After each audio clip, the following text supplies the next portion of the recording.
in because Okay. hello, everybody. Welcome to Knightcast.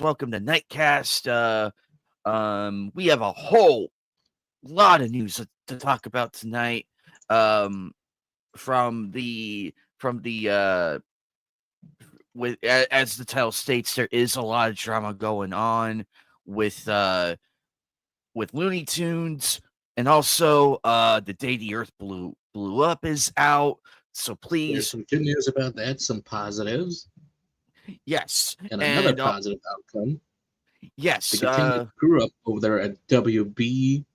Some weird news that I'm like doing a double take. I'm like, what?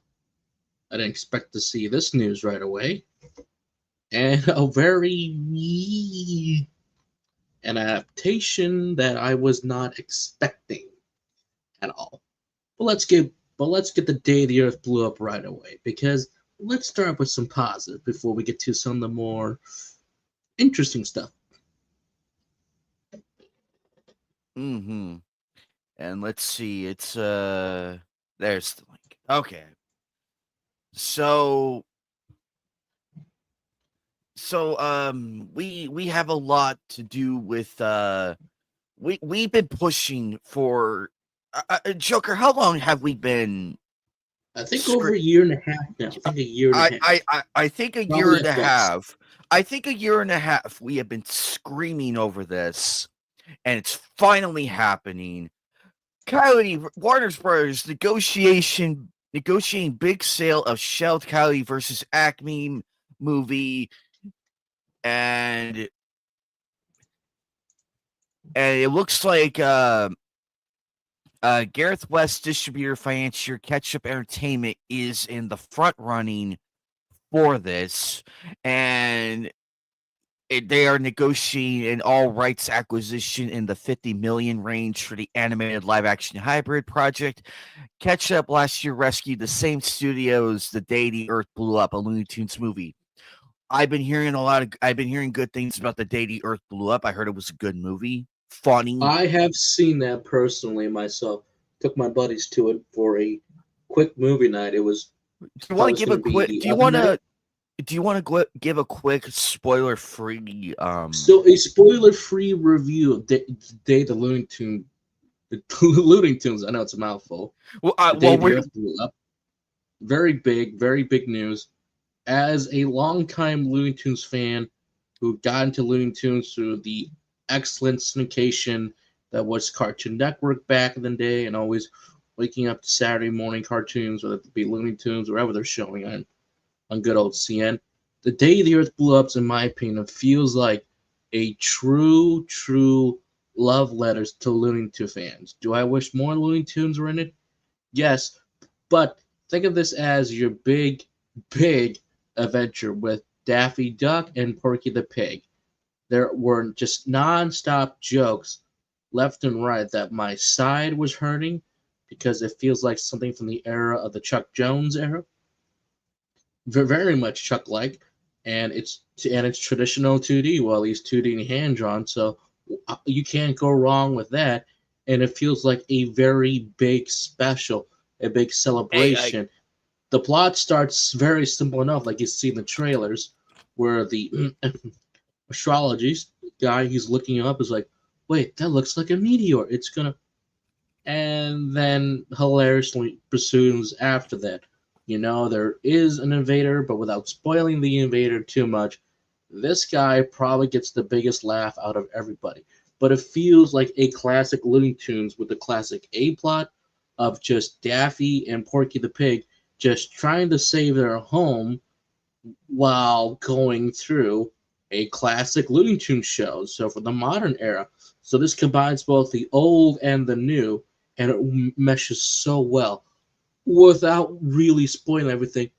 This feels like a classic journey. We got an A plot, we got a B plot, and this being Looney Tunes. Get ready for hilarious, especially when Daffy Duck is involved. So I kid oh, you not, I was laughing. You could hear my laughter throughout the theater. Was my theater empty? Thank God it wasn't empty. There was a few more of us in there.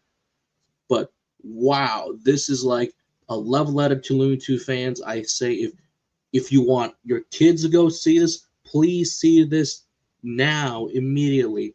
Or if you wake up the next morning, it's like, well, there's no school today. We're doing absolutely nothing. Please, please, please, please support this movie. Support 2D films. I love the CGI stuff, but sometimes I miss stuff like this. And it only cost them $15 million. I think WB made the biggest mistake of almost shelving this movie, but thank you, Ketchup Entertainment, for saving this movie. Now, why are we pushing so hard? This big news right here. We thought it was going to be shelved completely. They were refusing to release it. They had literally the guy who wrote this screenplay was nominated a couple Oscars back for best screenplay or best adapted screenplay, and it's like, excuse me, hello, one of your people are nominated. What are you doing? I remember back in the day that for Paramount, for The Godfather, actually, they wanted Sergio Leone to direct it, but he declined, saying, I'm going to make my gangster movie, Once Upon a Time in America.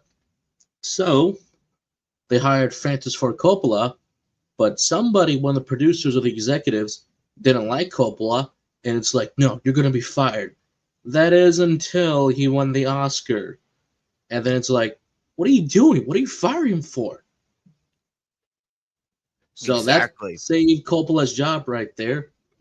And But the also, reason why, the small things like that, you never know. It's the littlest thing, the littlest, tiniest little things that will get you fired for. And then it saves you with the big win. The reason why a lot of us... Oh, sorry, let you speak first. It'll be real quick. Keep in mind, ladies and gentlemen, that Looney Tune video I did about the day the Earth blew up equals good ratings equals Coyote versus Acme. This is... I called my shot. I called my... Oh, shit. I just knocked over Exia Gundam. Oh, no. I'm so sorry, Exia. I just got excited. Oh, don't look at me like that. I'll put you back up in a moment. So anyway, I hate plugging my own stuff, but I called the shot, and look what's happening. Look what's happening. We got a brand new Looney Tunes movie going out that just came out. Great reviews. You heard it from Joker himself. He went to go see it. And now we have Coyote versus Acme off being de-shelled. Give it to Ketchup Entertainment. I have money. Ketchup Entertainment. I have money. I'm going to go see it. I'm going to go see your movies. I want to support you for doing the right thing, the correct thing, making money.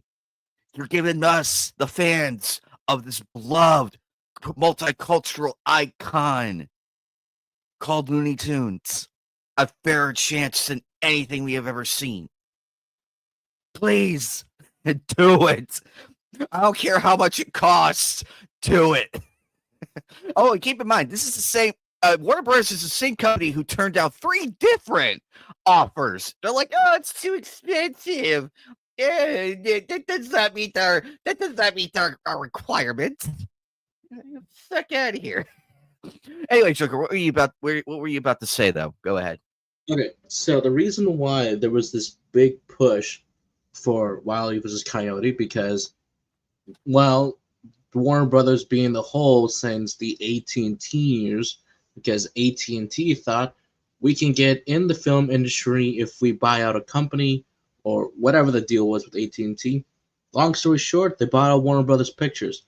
They're thinking they're going to make a big splash. Yeah, how did that go with AT&T and WB? Not a whole lot of success, or a very mixed result.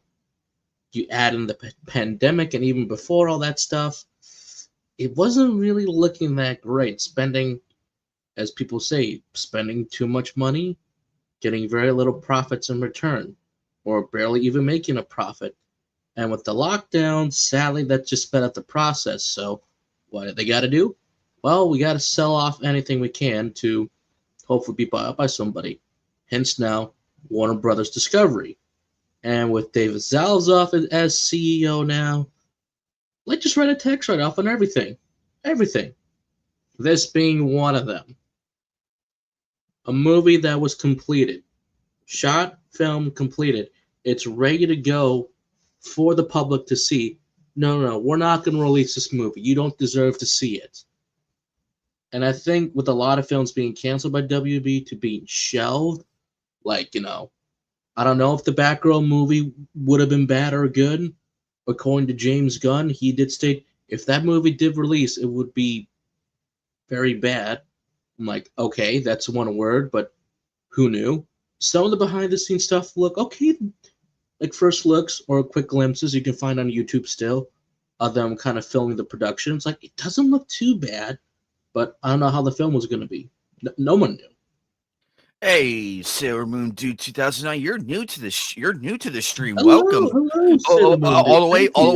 All the way from X. Hello over there. Hello, I think hello, I think this is probably the third person from X that we've had in a while. Thank you. So thank you. Please like and retweet. So get out the door. So make it a long story short term. People really did the whole marketing campaign. We had voice actors like the current voice for Bugs and Daffy, I think his name's Eric, got in on this with the hashtag release Coyote versus Acme. We have someone who's very much passionate about animation and other stuff doing the hashtag release Coyote versus Acme. I got heavily involved in it because I knew that we have been losing films left and right, and I was not going to lose another one. So I heavily did that. Hell, you got even wonderful fan art. Hell, show the fan art that under the tweet that I just sent you of Wiley versus Coyote. This got huge, so this was everywhere. Let me find that real quick. But so we thought we're not going to get anything, and they kind of kept delaying shelving it until I believe it was Golden Globes or Oscar season. I believe one of the producers, I think she came out, and there's something planned for Coyote versus Acme. There's something planned for it, and even she stated, release Coyote versus Acme. So it was like, hey, that was some big news right there. That kind of kept the hope alive that we're probably going to see it, and then kind of went away for a little bit. Even the day the Earth blew up, we thought it was going to be gone. This is one of the many wonderful fan arts that even I saw that I'm going to save this, and I'm going to use this for the campaign. He had so much failures, loses, and humiliations in those cartoons, but he can't lose his movie. I fought the law, and the law won. We got I think there's another. Oh, no, that's the Jeff the Shark one. I love this one. I use this one heavily. Hashtag release Coyote versus Acme. This is pretty great. And then the final one, this is my personal favorite. I love using this. WB's Iron Man. Stand down. I can get behind this. This I can get. That is Wile E. Coyote. I can do this all day. but even then, during that, like I think even way before the whole shutdown and everything, it was their production team, the entire crew. They released, raw footage of them filming everything. They had the silhouette correct. They had everything correct from the Looney Tunes cartoon translated into live action. It's like, why don't they release this? Yeah, it was like literally ready. It was literally ready to go. It was ready to go, but the big push was WB copyrighted the footage, and that was everybody get to work. Heck, even at the Annie Awards. That was the final straw for me. I'm like, nah. We're gonna get this out there.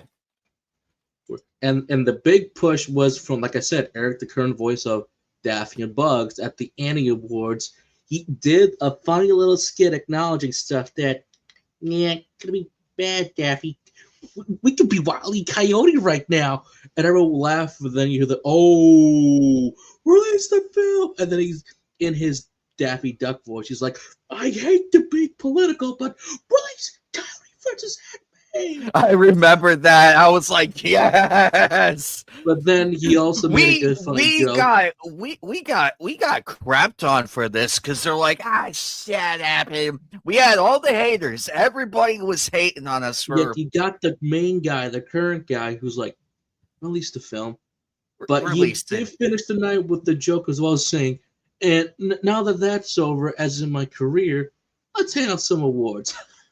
That man could lose his job, but I would still be saying, thank you for voicing my heroes, and thank you for Yes. your support. So, to me, this is huge news right now, but remember, this is just negotiation talks right now, because if everybody please go see The Day the Earth Blew Up, we need more support. We need more people to go see it so that WB can be like, all right, we had something. Why don't you take Coyote versus Acme? Now, don't people please who were supporting the campaign and not see Coyote versus Acme, because even they're watching. If you don't see this film, then it was all for nothing in the end. Please. Mhm. I know The Day the Earth Blew Up, it's only made on a $15 million budget. We're in between $2 to $3 million right now, so I am It's hoping on for the its second week. it's Please, on its way please to the go. up and up and on the I up know and you up. guys can do it. It's It's only on the up. 97 minutes long. 97.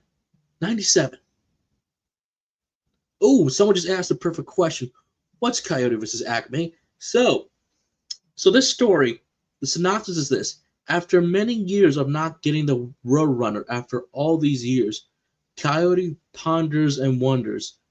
There's even a score by the composer, Stephen Price, that reads, "There's probably someone to blame," and he's probably thinking, "There's someone to blame for all this. Why can't I catch a Roadrunner?" Now, to be fair, for Chuck Jones, he had his rules for all of his animation. There's the setup, is what you think is going to happen, but now I'm going to do a 180 turn on that. That's not going to be the way you think it's going to be. Hence, all the hilariously in Looney Tunes. And he's probably thinking, who knows what came to his mind, but he probably looked at something. It's these guys. It's Acme. I buy all your products that should work guarantee, and yet it fails. Hence why he's on his journey to sue Acme corporations. Mm-hmm. Hence the lawyer, hence the courtroom drama scenes. Heck, Foghorn Leghorn was the CEO of Acme. No wonder why it's failing. And it's funny because It's the character. Will Forte's in this. John Cena is actually in this, and Holding Tweety Bird, I saw that in a photo. yeah, Lana Condor is in this, so I'm actually excited. It's funny that John Cena is going to be the former boss of Acme. That's going to be funny. I would love to see. We have been pushing this for about a year and a half. About a year and a half when I first heard about it, and I'm like, because I was sitting at home and I'm like, and I hear the news, I'm like, wait, what? And then that's why I made the one video that I did of what I voiced my displeasure. I voiced it. I did not care who got mad, and I just kept going with the other videos up until the last one, which Oh, to my credit, I called my shot. And here we are. Here we are to the day. Here we are to the day that I made that video, Acme versus Coyote, because let me see if I can find it. It's why the it was made August 12th, 2024, so this was not long ago. It was my video, Why the Looney Tunes movie The Day the Earth Blew Up must succeed and break WB's stranglehold on Coyote versus Acme. oh, It's Serious that Podcast. video. Thank you so much. Thank you so much, Yes. Serious Podcast. Thank you. That's where it's from. It's pretty cool. It's pretty cool to know, actually. More lore. And what is this drama about? The drama was that WB was going to shelve it completely. As Oh, in, they were never absolutely. going to release it. It was just going to be a tax write-off, and no one was going to see it. Hence the Batgirl drama, where that was filmed. It's kind of ready to go, but then they shelved it, threw it away, and no one's going to see it. Pacifically, that is the Pacific drama for all this. So it's like this film's ready to go, and then the drama really picked up when the behind the scene teams, they kind of show like in the small like awesome B-roll footage of this is what we filmed for Coyote vs. Acme. This is some of the scenes that, or like the filming, the making of progress. And when WB copyrighted that, it was like, nope, sorry, no one's gonna see it. And like the series podcast says, tax write-off. They were going to shelve it and just write it as a tax write-off. And that's why people are mad and furious. So even the actors, the filmmakers too, they're apoplectic. Hey, yep. Good luck, Serious Podcast, and thank you for coming by. Oh, thank you. Yeah, thanks. Good luck, man. And hopefully Rex's Pride, this explains everything and why we were, because me and Joker as well, ask any of our friends that grew up on Looney Tunes, they will tell you that this movie has to be released, because if The Day the Earth Blew Up got released, then this has to happen, and which of course it's in the deal stage, which is what we really want. We just want it on the deal stage and then get to Ketchup Entertainment, because Ketchup Entertainment, I'm hearing a lot of good things from. Joker gave his spoiler-free review on it, and which I personally thank him for that. I'm gonna go see this movie because I believe in it. I believe in Ketchup Entertainment. They're in good faith right now, and if they can nab this one, I'm going to go see it day one.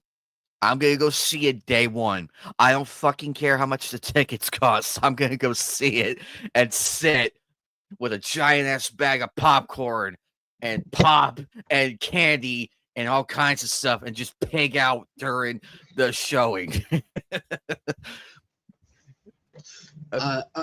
So, to me, I think if this does really well, like The Day the Earth Blew Up, like we've been saying, I hope Coyote vs. Acme does well as well. Seal a deal in, hopefully, but at the same time, there are other things there's still things that we gotta worry about. So we have to start with some positives. Yes, let's keep it. This is really good, but then WB's mismanagement of other films should not be this bad. In my opinion, David Zaslav, he's got to go. I don't know what he's doing over there. Like, just the horror story that's coming from WB these days, it's like, what are you doing? Do you want to bankrupt the company? Because this is what's going to happen. From Variety staffs, I put this in the private chat, so I kind of label each one. So when I do bring up a topic, I'll put it in there. So it's in the private chat. So what is WB doing again? Yeah, what is WB really doing? Because it's not just WB; it's everybody else too as well. This goes to all of our production companies out there: WB, Paramount, Universal, you name it. This is the first one right here. So, well, before we get to WB, after so many years in production, Village Roadshow is shutting down. God. This is terrible. Very sad news. Yeah, and it's because Village Roadshow, you could not watch a film without seeing that logo. You could not see a film without The Matrix. Yep, The Matrix had it. I Am Legend had it. Even the Lego movie had it. And apparently the blame for The Matrix Resurrections, which, let's be fair. Let's be perfectly fair. That movie did not need to be made. But technically speaking, I did like Resurrection. It's not the worst movie out there. I tried to power. I powered through it. Like, I powered through the movie. I was happy to see Trinity again. I was happy to see Neo again, and of course the Merovingian. I was happy to see him, but it didn't. I don't know what it is, Joker. It did not. It there were some things I I did. think I think I know what you're looking for. It felt like the Matrix. The parts were here for there, but there wasn't that extra oomph from the Wachowskis' original trilogy. Because Definitely, to understand this one, there's a little bit of things you got to do. You have to watch the Animatrix a little bit to figure out what they were talking about. Hell, you had to figure out or to believe. Wait, there was an online game for the Matrix? Uh-huh, there was an online game for the oh yeah, Matrix that's right. There was. way back in the day before they shut down the servers. So if you want to know, wait a second, where's the original guy? I mean, there was Neo, there was Trinity, there was Lawrence Fishburne's character, so Morpheus. So if you wanted to know where's Morpheus, who's this new guy? The original Morpheus is gone now. Sorry. So it was like, okay, it was a lot to take in, but at the same time, you had to wonder. So is he back in the Matrix? I thought he was done. He saved the world. Well, technically speaking, both yes and no. So that's why we had the Matrix Resolution and Resurrection. I mean, I still liked it. Like, if they were gonna do a little bit more of the stuff, I was fine with it. But the sad thing is, like I said, those lockdowns turning in a profit, it just wasn't enough. Heck, the reason why Village Roadshow was even mad to begin with the last Matrix films is because it was both in theaters and remember, folks, for 30 days, it was also on HBO Max. So money that they could have earned was elsewhere. Part of the theater runs might have helped out for a little bit, but not a whole lot. Especially when people are like, it's on HBO Max. Let me just go over there and watch it. Hell, I don't even know if I'm going to get Constantine now. Yeah. Oh, Constantine. Yes, it was under this banner too. I'm nervous right now because Constantine's could be over. Sure, they could find new production companies to help out, but Roadshow did Constantine too. They helped out. Miss Cotillion. Oh, Miss Cotillion. I always love Miss Cotillion. What else? Happy Feed. I'm doing a few others too. Ooh, Ocean 13. Hell yeah. Yep. I Am Legend, the speed racing movie. Classic, even if it's. I also call that film classic. Gran Torino. Oh, yes, that's right. Is Gran Torino. Oh, that's a classic movie. Classic Clint Eastwood at his best. Oh, the Robert Downey Jr. Sherlock Holmes movie, Guy Ritchie. Oh, Classic movies. And RDJ did good. I don't know what the hate was. I never I thought understood he the was hate. good. He was good. He you could tell he really tried with it. He really tried and he actually held his own. Because Sherlock And Holmes remember, American is a Sniper as it, well. oh yeah, that one too. And But you get it. They're big. They're long. Whether they be the main production company or being the co-production company, when you saw their logos or even just a Village Roadshow production or association, it was you're in for a ride, you're in for a treat. So our other good friend David said there's some other conspiracy theories out there as well, but to me, I think the big nail right now in these theaters, especially with your gig, these movies, all of them, they're coming too quickly on digital, and we're missing those 3 to 4 weeks in theaters. We're missing 5 to 6 weeks. We're not even getting that anymore. And no wonder why Village Road's like, we're mad right now. We're in a lawsuit. Probably didn't win, but it's sad to see them go. It's sad to see them shut down. I'm gonna miss them. I'm gonna miss them. yes, and it's really and remember, ladies and gentlemen, just like the gaming industry, this is another example of that. Only this time it's in the entertainment. Actually, it's in entertainment in general, no matter where you go. Like I said, the current link right now that I sent you to as well. This is also another big talking point of why WB is screwing up, and not just them too. It goes down to all of these other companies. Where's the marketing for these movies? Where's the Yeah, big push? where was the marketing for the day the Earth blew up? Where was the He was there, marketing? but not a whole lot of people probably saw it. Even when I was in my theaters, when I saw like Dogman, I still saw the day the Earth blew up. Like, okay, it's getting marketing for this film. Good. There's a trailer for this movie. Parents, if you like Dogman, please go see the day the Earth blew up, please. And a couple other films too that I saw as well. They were great as well. Now, why is this new Robert De Niro movie something that I would love? I mean, I'm gonna see it regardless. Yeah, But because apparently, Robert De I Niro, saw the Alpha we have Knights, a poster. We have a poster for this movie. At really? my gig, we have the poster for it, and Wow. because I was reading it when I got off and everything, I was reading it, and it's about one guy who started the downfall of the American mafia here in America. So that has my attention. Because I like mafia movies. Same here. Godfather, Love Mafia. Scorsese, Godfather, man. Goodfellas, Casino, Donnie Brasco, A Bronx Tale, Once Upon a Once Time in Upon a Time in America. New. Yep. Classic. You Ultimate classic. you One could of put my number you one could put films of any of all those time. movies. You could put any of those movies on, and I'm right there with the I fucking watch it. popcorn. Yep, I watch I'm it. right there with the popcorn. Mm, so So, what's so going what's on going on here? with this article? What are they trying to state here?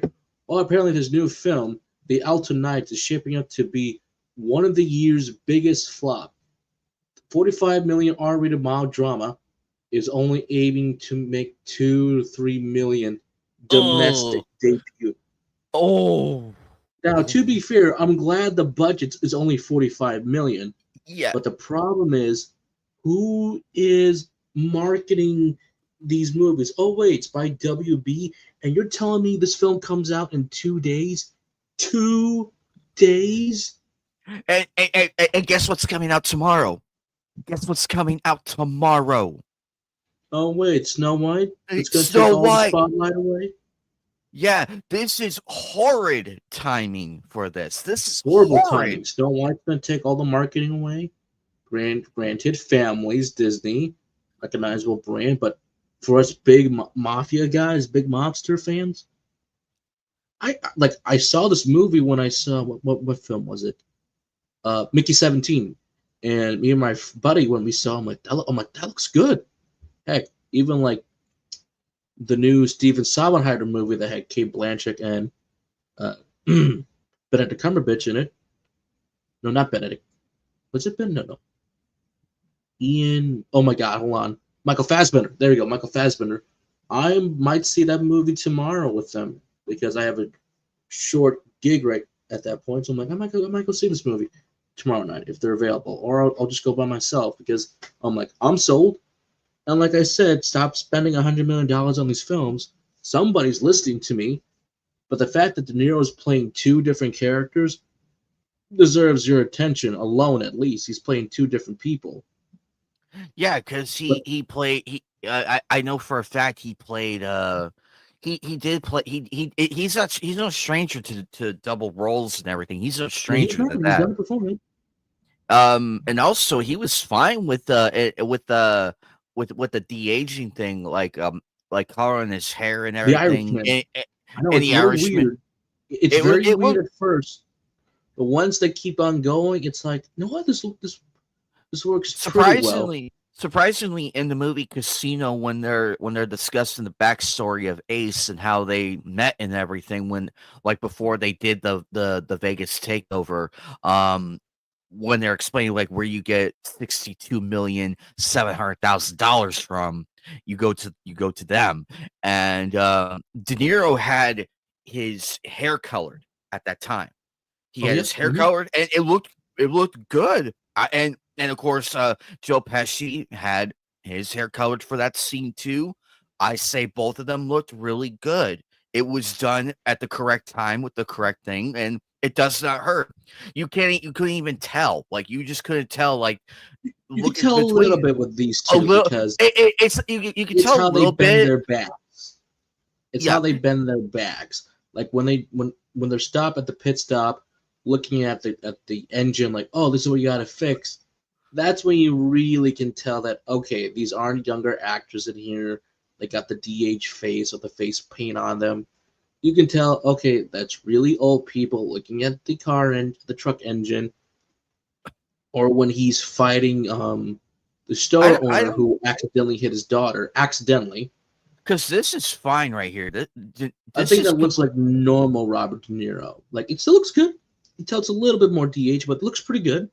It's pretty good. it's not insulting because it's But I think that looks like just regular Robert De Niro, not another guy. I wish there was another photo. But back on the topic of hand.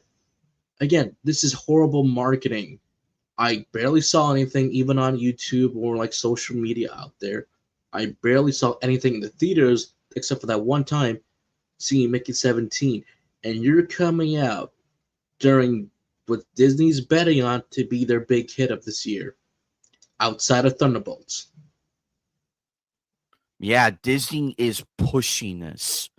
This They're is the pushing for word. Snow White. They're pushing for Lilo and Stitch later the year, along with I saw Thunderbolts, the Fantastic trailer. Four.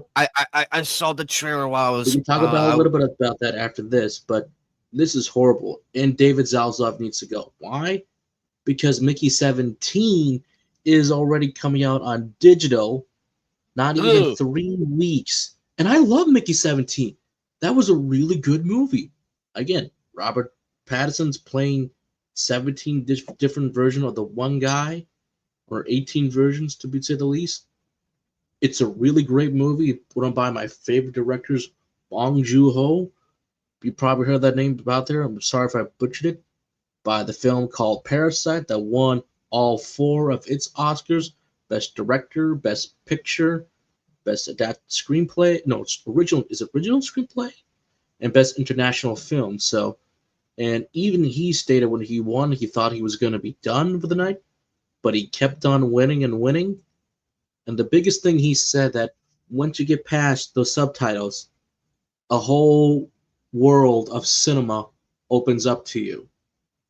And he's even quoted something by Martin Scorsese. I can't remember the full quote, but that made Mr. Scorsese's night at that Oscars that this young man quoted him when he was studying film school about making films. That's a wonderful. I think that's a big thing Scorsese will remember for the rest of his life. But I'm mad. I am so mad, and I want this film to do great. But 2 to 3 million domestic opening. You know, if this is a holiday movie, I think it would do a whole lot better. But Yeah, or maybe like an end of summer movie. But coming right out during at the end of Mickey 17, and you know, the day the Earth blew up is still there, but Snow White's going to take a lot of money away from different theaters. It's going to take a lot of money from different movies. So, and that's the sad thing. I yeah. want this to do well. I know it's going to do well, but man, I'm mad. I'm very mad. Very upset. And say what you want about De Niro. Yeah, yeah, his Trump derangement syndrome is really bad. But we're willing to watch the movie because De he's Niro good. literally made his career on these gangster movies. Yeah, Yes, he also and did Raging Bull, but he was and he was in huge. And he was in and he was in Meet the Parents. He Yep, with the parents. he would you could tell he was subtly a mafia an ex mafia boss. You could subtly tell, like you could just subtly tell with his connections and everything. You could just tell. But I mean, De that's the Niro is beauty still a of really it. good actor. Even at his old age, he still got it. Hell, that's the reason why I watched The Irishman. It's Robert De Niro, Because Al we're Pacino, willing to Joe praise Pesci, we're Martin willing to Scorsese. praise. Four people making a proper gangster movie. That will Hmm. never happen again, especially with those 4 men.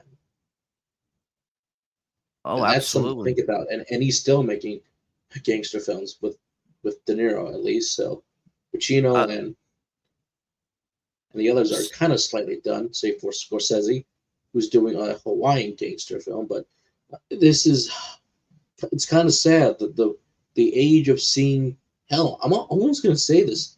This might be one of those years you might not see $1 billion domestic box office. oh It's all yeah, being that's saved by right. international. It's all being saved by international, but are we really going to see $1 billion yet again, like in America? I'll think about just America alone. Like domestically speaking. Just Because remember, from we domestic had standpoint. Endgame, we had Infinity War, Avengers. That was back in the early early, 2010s. early to pretty much throughout the 2010s. Pretty much Yeah, throughout the 2010s, there was a it, lot it of was films it getting was there to common. make. It Yeah, wasn't and it that was common. uncommon, but now It we're wasn't uncommon for slowly it to going be a back. billion. There wasn't uncommon to see $1 billion here and there in those times. Because no matter where you went, it's like it made $1 billion, and that's great. Because I can't remember, because I know the Super Mario movie made a lot That of made a money, billion. and despite everything going on, you're right. This might be the year where we might not see $1 billion movie, and that should scare Hollywood. That should scare them. Because remember, folks, how you treat your project and everything, and the people back in it, it's gonna bite you in the ass tenfold, and this is the tenfold right here. I feel bad for actual good movies who get the brunt of everything when something big comes out. Now back in the early 2000s and the 90s, that was completely fine because there was a lot of stuff coming out and everybody still had their chance to go see it and everything. Nowadays, with Disney like really beating the bricks off of everything and bribing everything, and they need to be really broken in pieces, in my honest opinion. We're not going to get there. No other movie's going to hit $1 billion. I don't see it. I don't. No matter how much bullshit you put in, it won't hit $1 billion. It won't. It will not. Some people But might argue and say that, but what about despite how recognizable a lot of brands are? Again, look how long it's taking Captain Falcon over there to get to $1 billion. It's slowly, but I don't think they're going to get it, I don't especially think considering how much this film did cost. Like, but I think Captain Falcon over there is truly being saved by some of the international areas, and people are going to say, "But it's internationals." Yes, I get it, but they're really being saved. Some of these films are truly being saved by international audience. How many people are domestically are really going to see a film that's like, well, it's Captain Falcon, it's Falcon, but how many people really like Falcon? Anthony Mackie is a good actor, but how many people really like the Falcon character that now have to adjust to him as Captain America versus Steve Rogers? Just saying, mm-hmm. just saying, folks, just Hey, saying. Sunflower. But it just goes to show, Joker, that Hollywood is just really they're not they're throwing everything too much all at once. Disney is really pushing it, and also you can WB make might not be around no more. yeah That's all I'm going you to say. I won't be you could surprised make they the go argument. bankrupt this year or next year. But same with Ubisoft. Look at Ubisoft. They're Oh god. they're banking on Assassin's Creed. They're banking on it. Well, Similar with speaking of Disney. that, hold on, I got Sim- that right here. similar with Disney. Similar with Disney. We got two different corporations banking on both of these. And they release tomorrow. Tomorrow. Of all fucking days. Of all days. So that begs the question: what do you want to go to? Do you want to go get a game that had promise from the get go and completely almost caused a war with Japan, figuratively here, ladies and gentlemen, or go see Snow White with the worst actress I've ever seen? Take your pick, folks. But there's a better way. There's a better way. There's always a better way. The better way is to speak with your wallet, and if you want to get to some of the Ubisoft stuff, And that's you're Burger literally King. and that's Burger King. Go to Burger King. Fund them. Okay, so if people want to know about our opinions about Assassin's Creed chats, I'm not buying it, even as I am a long time Assassin's Creed fan, because I got that game when I got my 360 Elite, but I got Assassin's Creed. My sister's boyfriend at the time she was dating, he gave me two games that he didn't play no more. One of them being Halo 2, excellent game, and Assassin's Creed at that time. I'm like, oh. And I kind of liked the series since then. So I literally, at one point in time, had the original game, the Ezio trilogy, and Assassin's Creed 3 all in one go on my 360. But then I stole them all away, so shame on me. But I've been there. I've been through like every ancestors we've been with. I've seen the mainline games evolve, hit the peak with what we call the best Creed, either be the Ezio trilogy or, the Kenway family. So, but it just really has gone downhill with the RPG series. To be fair, I'm going to say the trilogy isn't that bad. I absolutely love Origins. It was a really nice step in the right direction and a nice sense of fresh air for the series. But then Odyssey was the one that broke the camel's back. Still like it, still love it. I think it's pretty good, but it was like, okay, can we get back to the assassin plotline, please? I would love to go back to the assassins, and almost got it with Valhalla. I still really like it. It's good. I can agree that there's a little bit too much to going on in Valhalla. We really need just to focus on the Templars and the assassin stuff, even though that hasn't been a thing for a very long time. Mirage was kind of in the right direction. That going back to more of the stealth gameplay, smaller areas, no more big open worlds, just get a nice sandbox. And to be fair with Mirage, it did feel like classic AC1 formula. No more tailing missions, just good old you just need to figure out who your target is, how to assassinate them, and go from there. A nice callback, really. And then Shadows. We could talk about Yasuke. We could talk about all the inaccuracies. No, are we wanting Assassin's Creed to be history period? No, but the thing is about this. We want Assassin's Creed to get the setting down correctly. Hey, wait a second. You're able to do that with all the games that I mentioned, from original Assassin's Creed all the way up to Valhalla, yet why is Japan the exception to that rule? Why? You had historians working with you through all of the games, every single game. They had a historian with them, helping guide them through the game development, what to get right. There's been times where they've even been praised by by people who are like archaeologists, people who do stuff for historian, like Greece. For Odyssey, they were praised for getting temples down correctly, because some of them are just nothing at this point.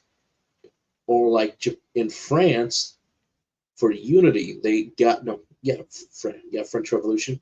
They got Notre Dame correctly, and even when Notre Dame sadly burned down, that's being rebuilt. They gave away copies of Assassin's Creed Unity for free. For free. I mean, if you're getting praise for getting Notre Dame correctly, I say that's huge. Really huge. Yet they can't get Japan right. The time period's right, but the seasons are all mixed up. But at the end of the day, to me, it really did not feel like Assassin's Creed. Again, I played Origins, Odyssey, and Valhalla, but to me, this is just saying that, look, I'm done with the RPG stuff. We just need to go back to classic AC1, 2, 4, and Unity styles of games. Enough with the RPG stuff. Get back to actual proper assassinations. Templars versus assassins. Morally gray characters. Not just, I'm evil for the sake of being evil, or, oh, I'm part of a group that you're going to forget about me in 2 minutes. Shadows is not the game I wanted for No. Assassins in Japan. Hell, you know what the ironic thing is? Ghost of Tsushima is what I asked for and I got it. And I got it with Ghost of Tsushima. and we got Yotai coming, and I'm they're excited they're for that they're time. they're doing the female counterpart way better, and that's Again, embarrassing. When again, I first saw that trailer, I was hyped. I'm like, yes, this is what we. they combined both Western and Japanese this time around with the music, and I was like, oh my god, this has reminded me of Red Steel 2, a highly underrated game by Ubisoft that's on the Wii still, darn you. They combined both Western and Japanese music correctly, and Western and Japanese culture for the world. But the fact that I heard that guitar and I was like, oh my god, here we go, this is gonna be cool. And oh my god, it was cool. Like is that the dandelion field? I don't know if that's a dandelion field or whatnot, but just to feel the flowers, the female characters riding on the horse, I was like, oh my god, that is so beautiful. And the different weaponry, her mask is unique. It's so cool. Again, Yotai is what I wanted from Assassin's Creed, along with Ghost of Tsushima. Why can't they do that? Again, you could hate the actress for what she believes in, but separate the actress from the actor. I hope she does well. I know what people are going to say with Yotai, but don't they have the Velgar writers? Here's the thing. I don't know what they wrote, and apparently they didn't write the Tarsh stuff. So, good, good. If they got a good writing team at least, it's still the same directors, we should be okay. We should be okay. Should be, because I need another good game. I need another good samurai game, and that's what I'm looking for. It's absolutely what I'm looking for. And I won't be surprised if Ubisoft files for bankruptcy. They've been losing billions of dollars every year. Star Wars Billions of Outlaw dollars, failed to make billions of money. dollars. Skull and Bones is 7 years in development, far too long. And allegedly, the rumor is they had the Singapore government money. I think that's a rumor. I think that's a big. We can put in a big doubt they had the money, because if they did, I'm sure they We would would have have been. heard it. We We would would have have heard heard it. it. We would have heard it, and we would have heard. Yeah, you're right. We would have heard it, but things are just not looking great. Heck, when they do something right, like with Prince of Persia, that brand new Prince of Persia game, people have said this was really good, and when they disband the team, you know something's wrong. When even people from YouTube like Asmongold is saying that's heartbreaking. And he said when you have a really good game with a passionate team, that's disappointing. He's right. He's right. Again, another time He I is agree with him. right, and he is right because because we give our fair share of criticisms, justifiably so, when a The game saying comes. goes, "A broken clock is still right twice the time a day," Yeah, and this is the one time Ubisoft you got something right. People wanted you more of this. yes, Sadly, and they it's like looked at it, saw the mm, sales, and said, "Nope, sorry, disband the team." it's like you look at it and it's like we know you can make a really great game. We know you can, but unfortunately, you continue. They continue to hurt us, and oh boy, looking at those reports that are going to come out soon, um, Uh, uh, I I don't think Part of we're that good. is East Gilmon is still in charge. He should have been fired after all the different investigations, allegations. They are just spread way too thin with these games. They really need to focus more on, again, small to medium size projects. Stop releasing Assassin's Creed every single year. I know it's a yearly franchise. We could say the same thing with Call of Duty and so on and so forth, but you got to take your times with these games. Hell, I can go back to Unity, compare Unity with Shadows. Unity looks way better than Shadows, not just from a gameplay standpoint, but from a technical standpoint. I'm like, Unity holds up very well, very well. Wow. What's that one? Liberation. Assassin's What that? Creed 3 Liberation. Yeah, That one It's, still holds. It still despite holds. being a Vita title, it still holds its place, with especially with the proper remaster on the more modern consoles. Like it still looks good.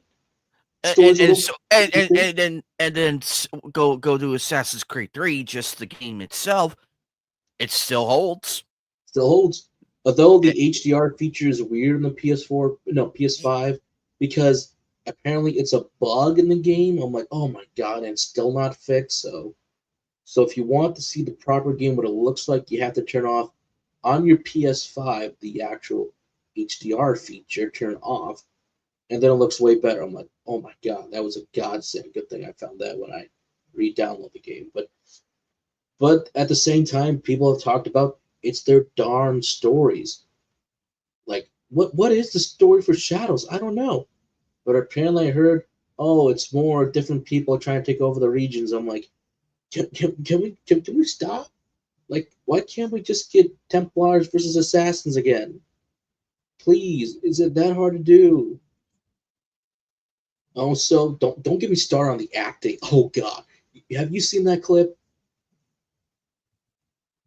Again, yeah, go back to Brotherhood with with Caesar Borgia when he's talking to Rodrigo Borgia. You know that scene.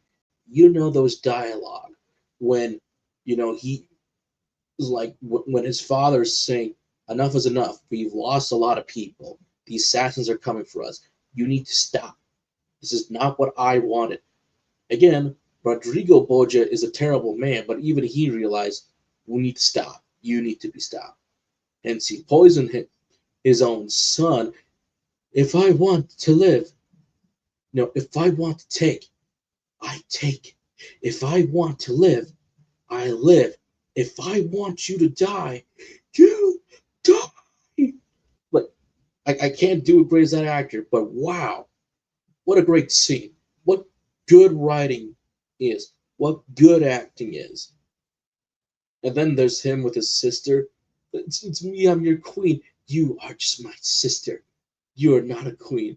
What? You never loved me? Again, weird family for the Borgia.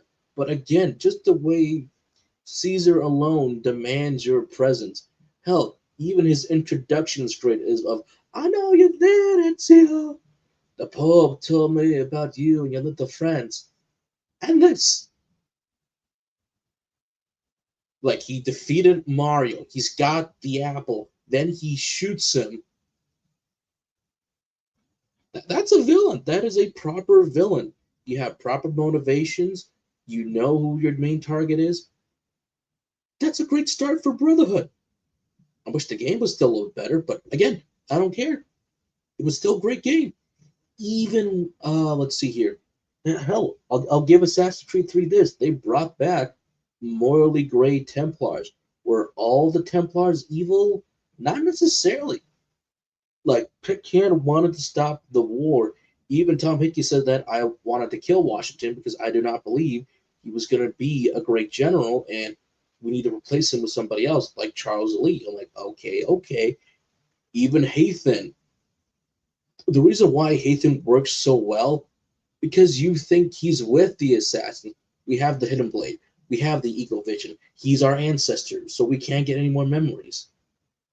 But that big twist, that awesome reveal, when you beat the bulldog and everything, and how Hathan is a man with code of honor. That's the thing that got me with Hathan versus Ezio. Hathan it was older. He's wiser. He's got the code of honor. He understands the rules. This is going to be a cool assassin to play as. Nope. The moment you see the ring, the moment he's not speaking in what the original language that the assassins were found under,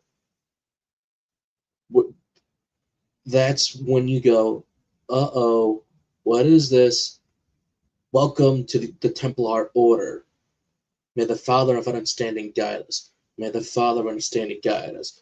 Just like with Lee, we go, wait, what? Dude, I was shocked as a kid when that scene happened. I was like, oh my god, this is. a great twist and revelation. It was amazing. It was amazing. That was a great sequence. And even when you fight Hatham, they both men, both his son Connor and him, they're going at it, fighting each other, talking about philosophies, ideologies. Yes, the ways the Assassin Templars act and behave are both different, yet the goals are always the same. It's how we get there. And I think that was the beauty of when you think about it, the Assassins versus the Templar. Should men have free will and control, or they be manipulated? Should they be under control? I think those are great arguments to have. Even Assassin's Creed Rogue, I may not like the Assassins a whole lot in that game, but the thing about Rogue, they really try to say the Assassins are never going to be the good guys. It feels like a prequel to 3 because it is, but it tries to continue the way of saying, Hey, no, the DJ. Assassins are always the good guys. They're kind of evil. They're kind of a little selfish too. Oh, the reason why I like Shay Cormac, they introduced him correctly, but also he realized what happened in Haiti can never happen again, and yet they ignored him. They call him don't call him delusional. He is kind of shunned and shamed by the assassins. Granted, Achilles lost his son and his wife, so I can't blame Achilles, but he's not thinking straight. And I do like the fact we have to get revenge on our former comrades. That I think that, yes, Shay makes a great morally gray assassin turned Templar. And I wish they continue more with characters like that. Oh, I wholeheartedly agree. And it's just it just goes to show. It's kind of a shame we're never getting stuff like that again. Because we just seen, because we've been everywhere in Assassin's Creed. We've been everywhere except Japan, and it's like finally the road to Japan. We're here, and now our interest is elsewhere. But they will. But Ubisoft, this is probably the final nail in the coffin. Yep, the final poker hand right now. The final poker hand, and they need that straight. They have that they have the ace card, and then the king, the jack. I think they need a royal flush. Yep, they need a royal flush win for this, but it won't be look like it. It may be only like maybe a 3 of a kind, 2 pair maybe. We'll see. But the gaming journalists are trying to protect the game. They're giving 8s, 9s, and 10s, but I disagree. Is the money really that good though? I was thinking about that the other day. I was thinking like I said, it's a Veilguard situation. We saw 8s, 9s, and 10s for Veilguards across a couple different platforms. Maybe some 7s and 6, but then suddenly when the glowing review of IGN gave Veilguard a 9, weeks later they're like, maybe Veilguard isn't all that great. Well, no, duh. The reviewer gave it a 9. You threw your hand out there. He gave it a glowing review. So he's saying that it's just as good as Baldur's Gate 3, which was a perfect 10 out of 10. Oh, God. Veilguard is good as or close enough to Baldur's Gate 3. Oh, hell no. Oh, yeah.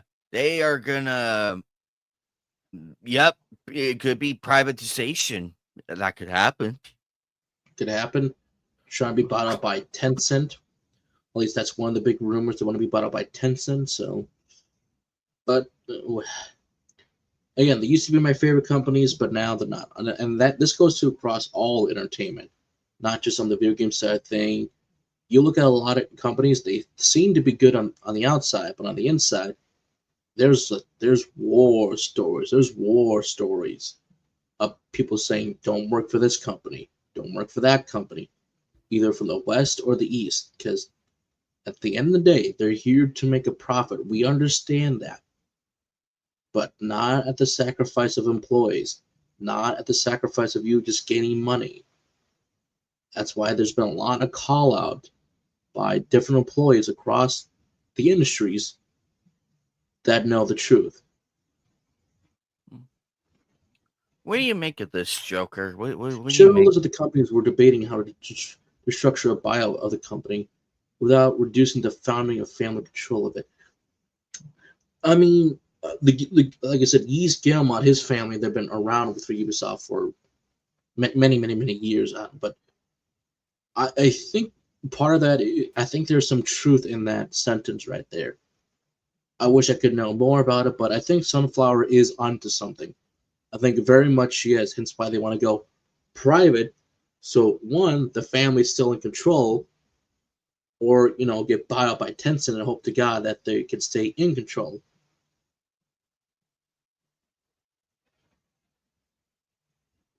Yeah,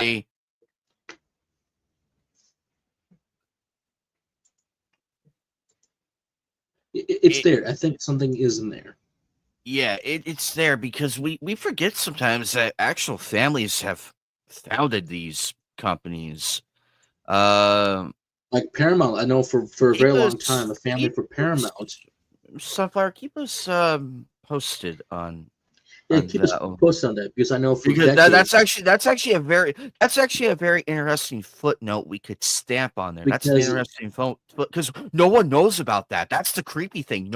No one knows. I never heard of this until now. I mean, Until I knew now. the Guillemot family when Young Gay used to be good, was reporting on stuff back in the day. I'm like, yeah, you make a good point about Yeezus family trying to stay in control, but not like even Clownfish TV. They stated that the company that owns Paramount, the family that owns Paramount, they're kind of like no longer in control. So it's like, uh-oh, that could be both good or bad depending on who you're talking to. So that Mhm. was interesting to know about, actually. Mhm. But let's On get that this. on that footnote right there, we'll leave it at that one. Well, Let's let's see get to what. some interesting stuff. Like again, I own this anime, so let's talk about Cat's Eye coming back. Yeah, Ooh, Cat's Eye is coming. Is coming because it's one of my favorite ones. I love City Hunter. I love City Hunter, so I'm genuinely excited. These are the it's coming out this year. And oddly enough, yes, I know everybody. It's a Disney Plus exclusive. I know, I know, we know about it. we'll be fine. But like I said, But it's like not bad. who would you rather it be? Crunchyroll or Disney Plus? Amazon. Is or Well, Amazon? technically speaking, it goes. Well, it goes Disney Plus, Crunchyroll, Amazon, Netflix. So take your pick. Or they run the risk on Toonami Adult Swim, which they, Ugh. Oh. like I said for many years now, or like what happened to the Toonami lineup. But there is something that we can talk about. I'll find that, but I'll let you take the reins for this one. City Hunter creator Tsukasa Hojo's Cat's Eye new anime visual reveal. The air date is September of this year, and the animation studios is Lydian Films, and the band Aldo will cover the original opening Cat's Eye by Ari for this new series. Heist action about three pretty sisters who run a cafe by day while stealing valuable treasures as a legendary thieves trio by night. It's a really interesting one, and we we can appreciate. I mean, I know there's a lot of people bitching about the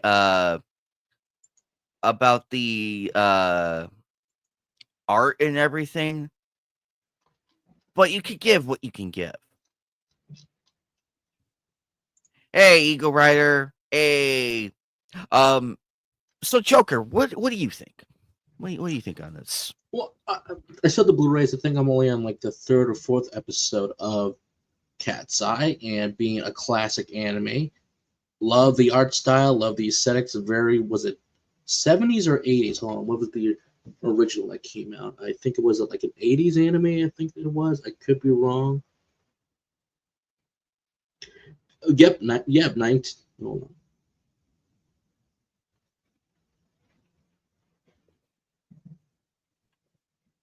But I picked that up when I was back in at KitsuneCon 2022. So I'm like, this looks pretty cool. I definitely would pick it up. It's a 1983's anime, so this being an 80s anime, I love the 80s aesthetics. And even I said, why can't I get these type of aesthetics back? Like the cool lounge and everything, or the bars the policeman used to be in, or like how the style, the feel of the flow of a cool heist that they pull off every so often. I'm like, I miss that. Now, this being Linden Films, these are the people who also did Goblin Slayer season 2, and of course, they did one of my personal favorite, Heavy Metal Darkness, Bastard. So I'm like, ooh. And they've been getting better with each project. So again, for the new style that they're going for, it's definitely more of a modern look. But I would like to say this, to quote Beetlejuice, not bad, not bad, not bad, not bad. I'm like, it'll take me a while to adjust to the new visuals, the new art style, but I will still say this, not bad, not bad. Like, it looks good. I mean, this does look really cool. This looks awesome. I mean, it's Cat's Eye. If people have not seen the original anime, go for it. This is a great way to do it. If not, try to find the Blu-rays or DVDs if you can. Like, you're in for a good treat. Like, again, I've only seen like the first few episodes of Cat's Eye, but even I'm hooked on the show. Like, I want to go on this experience, and you'll like it. You'll very much like it. If not, it's okay. Get other stuff. So I'm excited. Getting classic manga, a classic adaptation to a new generation. That's a win in my books, and that's what we should be doing. Yeah, here they are in the Or cat. it can be the Here, more bizarre stuff that Shonen Jump is doing. I mean, this is the girls right here. These are the girls. yeah, this is this is them in their outfits It's at at night. night. But And it's this is Cat's Eye. yep, this is them during the day, and I Again, actually again, not bad. Not bad. Bobito, just not bad. Not bad. yeah, and one person and one of the Twitter people says, "Ruin the art. You're high on bath salts, my good dude. You're high on bath salts." I mean, they At still least look good. they They at still least look. They still. They're at still the least they same girls. tried. At least they tried. They tried, and I just think it's decent enough. It's passable to I mean, again, looking at Bastard, I have yet to see the OVAs for Bastard, but or even read the manga for Bastard. But I really did enjoy my time with Linden's adaptation of Bastard. I'm still on season 2 for Heavy Metal Darkness, so I'm like, it was pretty good. Again, visual style aside, it's like, yeah, I know this is some of the more modern stuff, but it still kept some of the gore value, the very beautiful, sexy ladies. Dark Schneider is awesome, like just a constant badass and a very charismatic guy. I mean, Schneider. Schneider. He's very charismatic, because I can't say the word on YouTube that I want to say, or I could say this: he's very much a ladies' man. If you catch my drift right there. So they got him right Hey, freedom down. fighter. But if they're able to handle this like the way they slightly did with Heavy Metal Darkness, but still try to remain faithful enough to the material while having their own spin on, that's fine. And again, Eagle Rider is right. It's not the same generation who did not learn art the same way. Of course, it won't be the same, but I'm willing to give it a fair shot. Like I said, even in my tweet, it'll take me a while to adjust to the visuals, the art style, but again, not bad. Not bad. Like, again, if you want to do a quick comparison to 83, I think we can show that very quickly of what the girls used to look like. back in 1983. Because it is a difference. It is a difference. Again, hand drawn, hand cell animation versus more digital stuff. So again, it's always going to be there.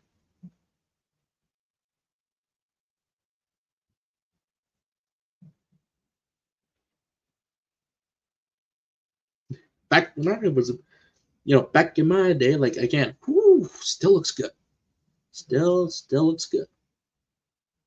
It still does hold up, and there they are right now. There's all three of them right now. So I could safely say that it's gonna we hope it's good. We really hope it's good, and we're willing to give this a chance. Because we could just come out and say it's one of the coolest, it's one of the most It's a awesome. cult classic. It's a cult classic for a reason. It is, and I just hope that it lives up to what's being presented, and I'm. Hi, thank you, Eagle Rider, Hey, for the thank you, Eagle. $2. Let's see here, Freedom Fighter. However, it's a long story, but I'll cut it short as best I can. I was in Knightcast.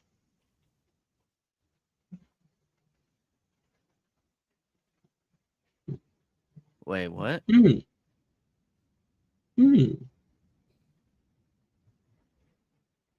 Really? Really? Well, that's interesting. Really?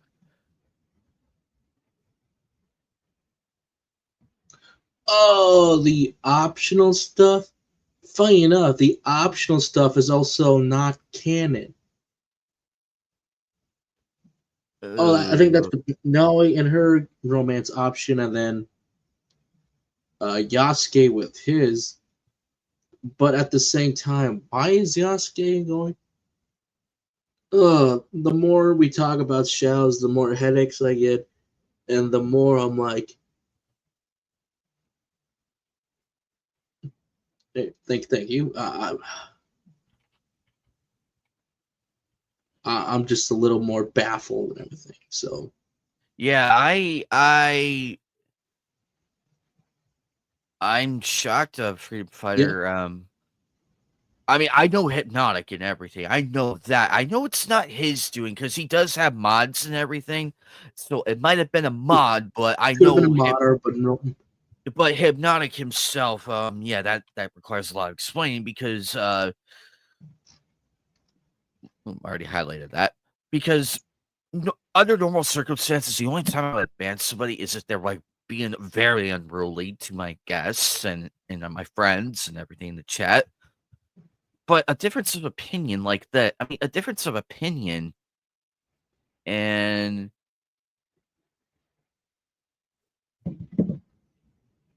that's it. But here though, Freedom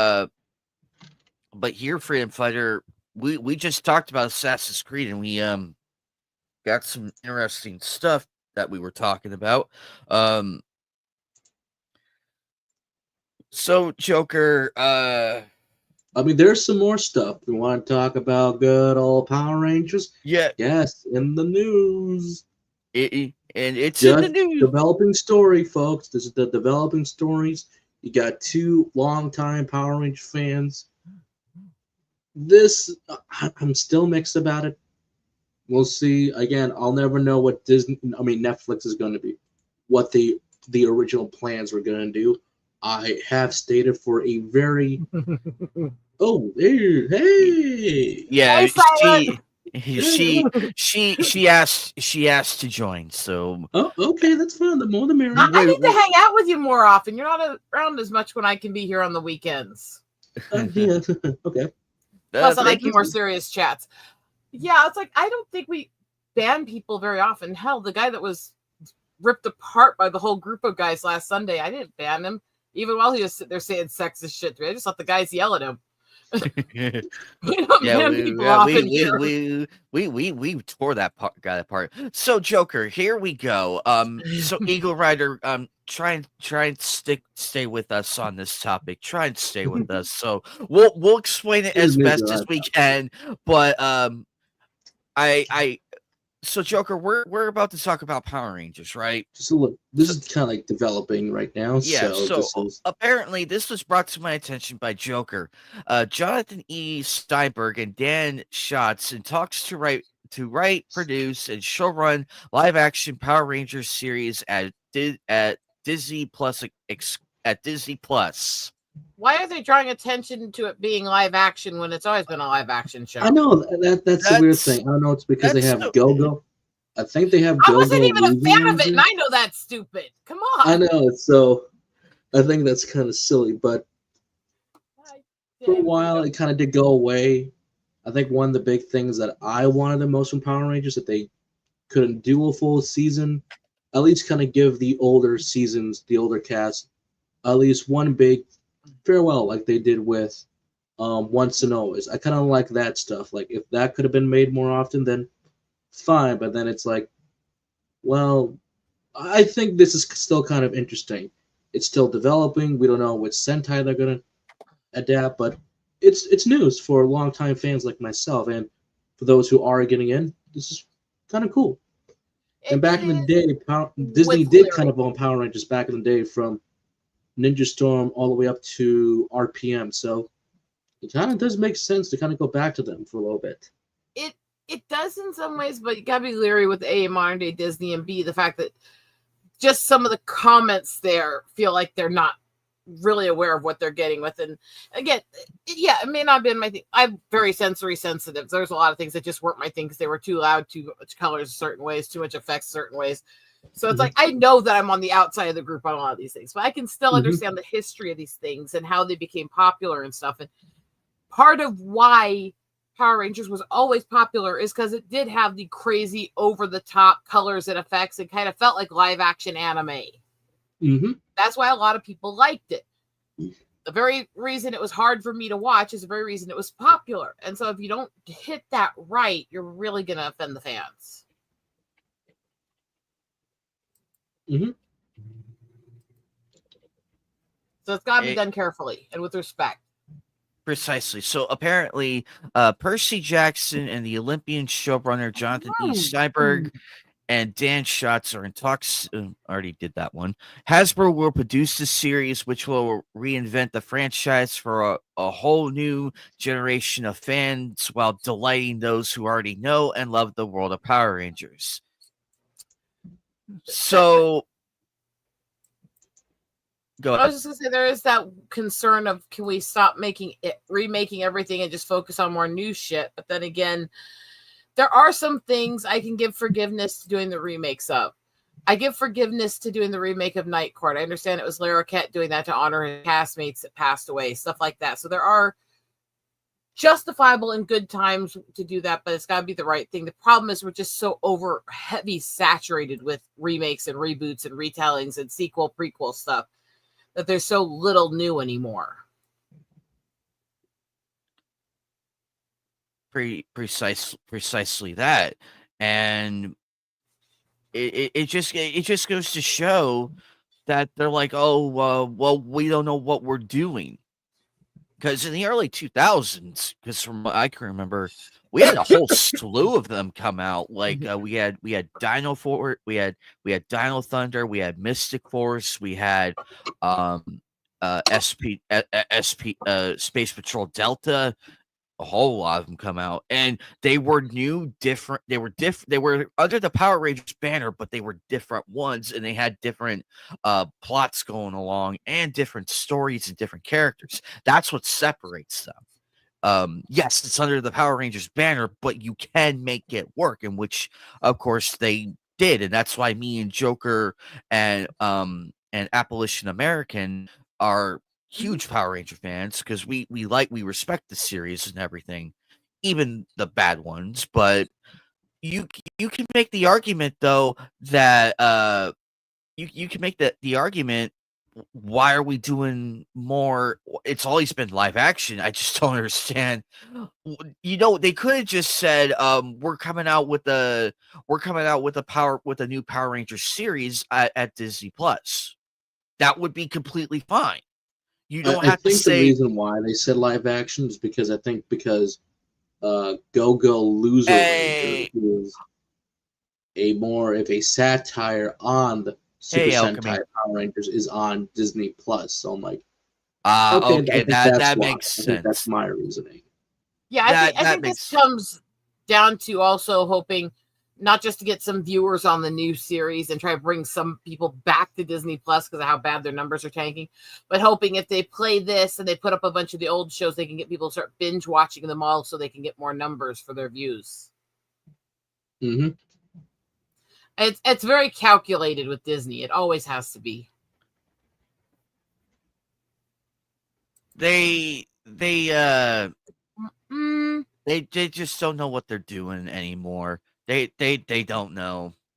Oh, I know what they're doing. But time will tell with what happens with the series. Is it good? Is it going to be good? Maybe. Nobody knows yet, but who knows which Sentai they're going to adapt, which will be using part Sentai and their American footage. That's how it's always been until some of the more later stuff they've done more Americanized Sentai, so that's fine. So, but I always prefer that balance of Sentai and American footage. Sentai! Wow!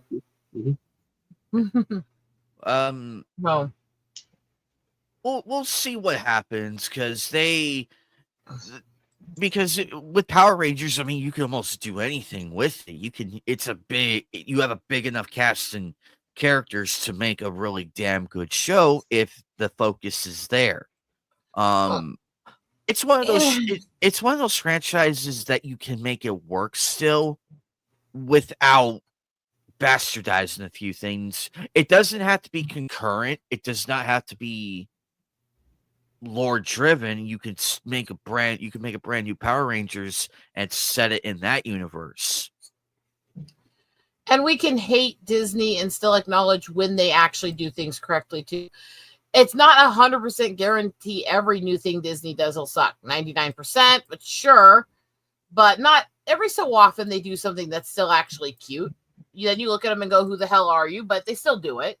So it's not a guarantee it'll suck. It's a likelihood, but not a guarantee. We're not hate driven because we're not hate driven because we want to give these people a fair chance because it's like we see something cool and we're like, okay, we like this. Why can't you do more of this? What happened? And then they come out with a different thing, and that one bombed really bad. And it's like, you had that going with that. Why didn't you just stick with that and build it from there? You had a great springboard right there. It's like, as Duck Fisney as I am, and let's face it, I am. You know this. I'm not going to be turned into one of these people that is so obsessed on hating them that I'm going to hate everything they do with it. Now, any evidence it's bad or stuff, or just bash on them, or go pay to watch things just to hate watch. It's like, no, let's approach things logically and try to get them to make more of the decent stuff. It's like, I actually don't think that the new Lilo and Stitch actually looks that bad. I really don't, from what I'm seeing. Well, we could dive into and Alchemy's right, because we want new entertainment to enjoy, and he's correct. And I was going to say, and what driving me nuts, and even some of my friends, they're like literally bitching about the most mundane things, including, the race of the tourist guy who's walking around with ice cream. It's like, his race had nothing to do with why Lilo was obsessed with him. She liked taking pictures of fat people. That's all it was, literally. That was the entire purpose. She was a photographer. She thought big, chunky people were beautiful. It was part of her autistic special interest, and that's how she was portrayed. Let's face it. Yeah. And it's like they're going, they made the tourist guy Hawaiian. It's like, who cares as long as it's a fat guy who's struggling to keep his ice cream? I know it's Snowfall now, but like, if they still make the joke funny, I'll be fine with that. I will be fine with that. I watched the trailer and some of the little clips that have been leaked, and they very much got Hawaiian actors and actresses to play the Hawaiian characters, which is positive, very positive. And yet the liberals all bitched about these these actors saying they're too pale to play the characters. It's like, how about we bitch about the fact that a bunch of white people drew the characters to look much darker than Hawaiian people actually look, instead of attacking Hawaiian actors for playing Hawaiian characters. That's a fair Then point. what's Moana? What's Moana then? Well, The Rock is Hawaiian. Does he exactly look that dark? You can make that. See, yeah, it's like nobody complained about The Rock in Moana. Oh, yes, they did. Oh, they did. There were people who complained, saying that he was stealing somebody's culture to play literally the god of his culture tribe specifically. I remember that. Oh, wow. I remember that too. It's there. And yet, just do one quick search, and then you would have realized, oh, he is Hawaiian. So he's not just Hawaiian. He is from the Samoan tribe, which is literally the tribe that has the god Maui. It's literally his tribe. It's like, are you freaking kidding me?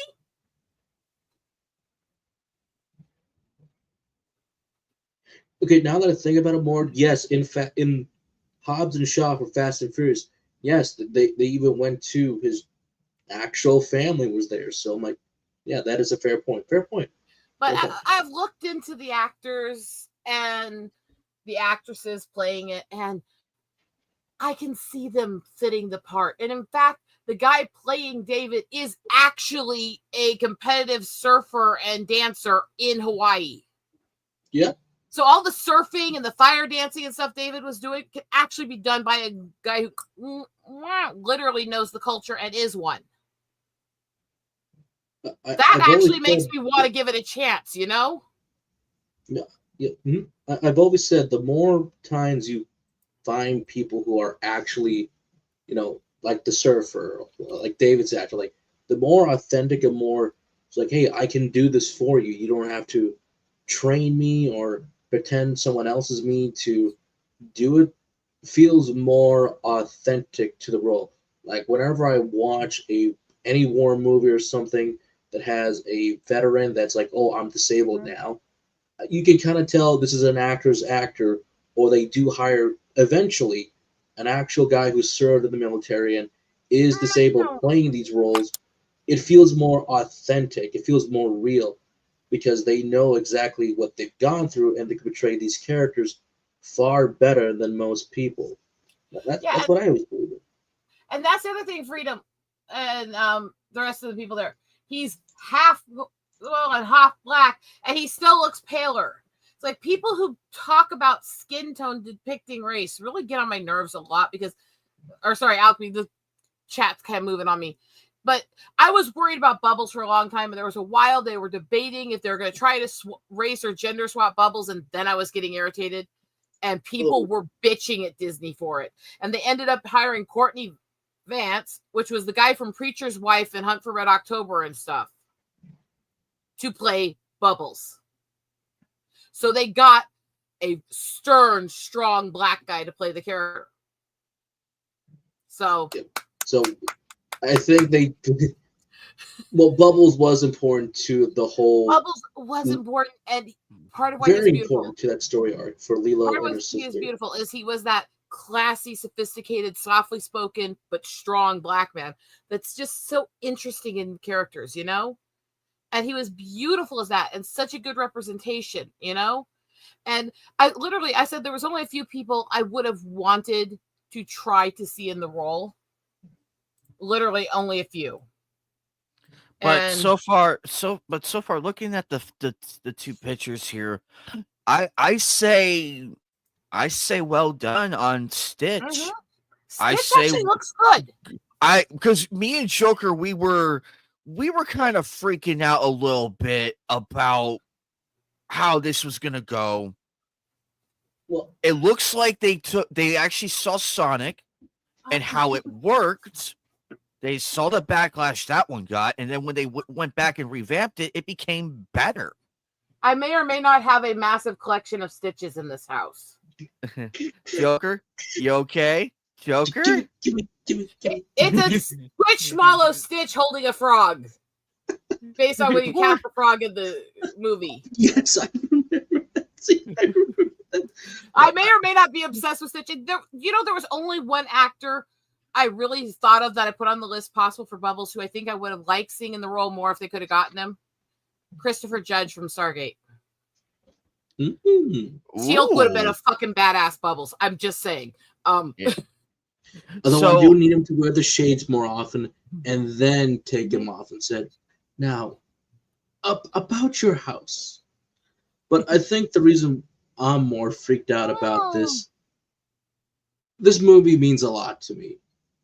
Part of that is you got the wonderful sisterhood message, growing without parents, the responsibility of the old one and the younger one not quite understanding until they realize it. But there's also a beautiful story for someone like me when you tie it to Stitch. This is eventually a movie about finding a family. It is about adoption. You don't have to put it like adopting a pet, but someone for me who I will never know my biological parents. I don't even know if they're still alive or dead.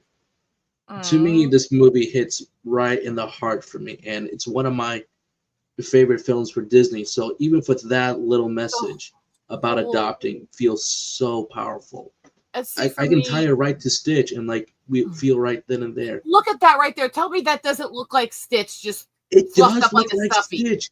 And that's why I'm like, I feel that so much. I don't want to see this movie, but I want to see it just for Stitch because he looks cute. They got him right. I feel what you're saying so much. And the thing is, for me, having the Native culture, growing up in a really big, crazy Native family, dealing with all these adversities, these struggles, dealing with let's be honest, the neurotype issues and the mental issues and stuff, dealing with being that weird girl everybody didn't know how to deal with, like Leela was, and all these other things. There were so many things in this I connected to so much that even though this stuff came out when I was an adult, because the first one came out when I was going into college, I connected to it so much. I collected all of this stuff. I loved it.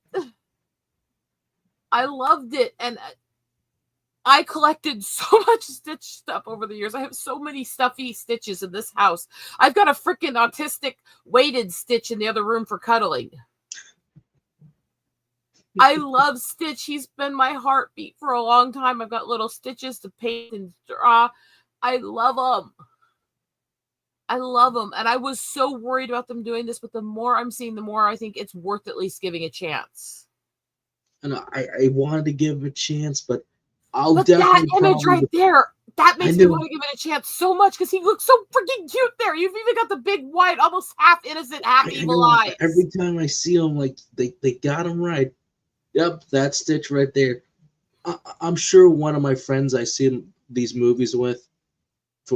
I know that's adorable. I had a smile at this. I'm like, okay, he would do this. So this is actually, and these photos. I know we can't show the trailer because Disney sucks in some ways. I mean, yes, but it's the best that we can do because I'm willing to give this film a chance. I'm willing to give it a chance because Stitch looks good.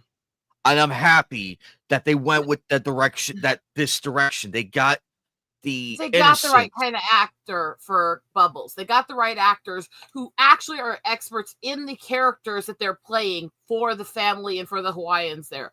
They've got, yes, he may be Hawaiian, but they got a big, bulky guy to play the ice cream guy. They got all these things that were part of that movie. And I'm still seeing people bitch over every little thing, or one little side character, or one little character that was in the background is the wrong race to them. It's like there's a difference between characters that their race isn't important versus race swapping. Race swapping is when you take characters that their culture, their race are a part of the character and you change it to try to create a new narrative. Not they're extras and you're not too concerned about the race as long as they fit the part. I know with the alien disguise scene, I'm like, if they can still make that funny, I'll still laugh at it. I will say this, though. The actress who's playing Lilo, this movie will blow her up big time. She will go places if she continues to act. And it's on the biggest theater possible. And with you and Stitch being the dynamic duo, you're at the heart of the story. So hopefully they can still get it. Yeah, all good luck to these actors, no matter what comes out. Because all good luck to these actors, no matter how it comes out. Because if you look at the ones playing the family and the Hawaiians in this stuff. These are people from the islands. They've been through a lot of shit. They have pretty hard backgrounds and trying to get into acting and other stuff. And really, you see a lot of the native struggles in their stories if you start looking into them. And I really hope, no matter how the movie actually turned out, that this really helps them get out there, get the name out, really grow their careers. Hey, Vanessa. Because no matter how the movie comes out, it's the writing, not the actors, that we have to criticize, you know? As long as they're out there being nice to people and doing their best with what they were given, we shouldn't bash them. Exactly. And I'm pretty excited for this because Stitch is looking good. Stitch looks good. I'm trying to find some good ones of Ribbit. I'm trying to find some good ones of Lilo. That way we can. Now, so hopefully. I have another one like this where he's dressed up in a pineapple suit from one of the episodes of the here we show. So I think I'm more positive seeing Lilo. I mean, that is Lilo. She looks so right, doesn't she? She does look right. Oh, go back. There's her. Go back. Yep, she's praying to the angel, when she sees a shooting star. So that's got to be that scene at least. So. And then when she sees the stuff in the sky. Yes. Mm-hmm. When then Stitch, so. There she is with the. I gotta say, she's got it right. She's got it right. Hey Xavier, what's up, buddy? I'm genuinely impressed. I'm genuinely impressed. I've been so worried about them doing this and messing with it from the beginning, and I gave so much criticism as they debated different things to do. But they did actually listen to the things the fans said they wanted to see happen in this, and I actually like the direction I'm seeing it going. I'm sure one of our friends will text me later, like, "Do you want to go see this movie?" I'm like, when he does ask me, I'm like, "I'll go see it." So crossing my fingers, I am hoping for the best for this team and the actors and actresses. I wish the best, because if you can win me over, I'll take everything back from what I said about Lilo and Stitch. He needs to have the shades. He needs to have the shades. He's got the glasses on, but that's fine. I can accept that. Doesn't have the shades, but that's fine. That's fine. It's better if they'd have the shades, honestly. Yes. Hopefully he's wearing them at least once or a couple times. Anime. Hey, guys. Okay, is this somebody I've met before? Hello. Hey. Anime, you're muted, you doofus. What's going on, Scott? How you doing, Skyhound? How you doing? I'm doing all right. Mm. I noticed you guys are going a bit over on Lilo and Stitch right now. Well, there's a lot of reasons it's connected to most of us throughout the thing, so we had to discuss it some. Yeah, because I had a feeling this would be one of the hotter topics to discuss tonight, because I just seen the trailer myself, and I'm like, okay, I'll be right back. I have to go get my weighted Stitch. Talk about this. Go ahead. So Skyhound, you were in the chat, weren't you? Yeah, briefly for a bit. Before I looked, I was trying to find the link for joining in. What's the channel name, buddy? Sorry for all sorry for the originally, my original channel name for this was Retro Rev, but since then I recently had it. I'm working on trying to have it changed to Retro Throwback. Oh, wait a minute! You're Geek Archivist Xavier. Oh, welcome. I'm sorry, it took me a moment to read your tag. I'm sorry, Geek Archivist. This is our first time meeting. But yeah, Skyhound was actually a little nickname I kind of made up myself. But with regards to Stitch, since we're bringing this up, thank heavens I still have this copy, a hard copy of the original soundtrack. Nice. He has a hard copy of that's the official original hard copy of the Lilo and Stitch movie soundtrack. Nowhere near all of them, but are you getting the picture yet? Wow. Jesus fucking Yeah, Christ. you have a lot of Oh, those. Lord. Now you're gonna have to pick which one to bring to the theater with you. You're gonna have to pick which one. I still love the frog one because of the frog scene in the first movie. That's cute. Oh, I've got a bunch more than this. I've got a bunch of little ones. No. I've got little Beanie Baby ones. I've got even little ball ones that are fat and round. I've got an actual like crib pillow one that was made as a cuddly and stuff. I might have a little obsession with collecting my Stitches. But But this one's weighted. On the topic, come on. oh, That looks so good. Man. Oh, I missed that. Silent. It's weighted. I know. Nina Krishna. I'm trying to remember. Did I ever have one as a kid? I don't think so. Despite me loving Lilo and Stitch so much, I don't remember. But Maybe I'll have I to send define you one that just- sometime. I think I know either Walmart or Target. I've always seen some of the bigger stuff. If I look around the right place, I'll see something. So I'm like, I'll go get one. Your name looks like a familiar on X or something, Sky? The Geek He's a- Archivist? yeah, That's because the way how my username is on X. Give me a second. I have it as GAP828 Skyhound. Okay. That makes sense. I swear I've talked to you somewhere, but I don't think we've actually talked in person, voice to voice. Well, Yeah. actually, Not that I can remember. you actually follow me on my main, which is Pierce, spelled PIERCE 8893. Oh, okay. That's my main one. All right. The I other got one it. that I I just know who read you are out to now. you guys is my media account. So I bounce around between the two. I don't think I've actually seen you before. I had no idea ethnicity, color, or anything with talking to you. But yeah, It fills in stuff I was missing. Geek Archivist, who's also here with us, and he's a regular of mine in the chat. This is his first appearance on panels, so I properly welcome you, Geek Archivist. Welcome. Yes, So give us. man. Appreciate it. So now that we're on the topic of Lilo and Stitch, why don't we give you the chance to explain your thoughts on this whole live action?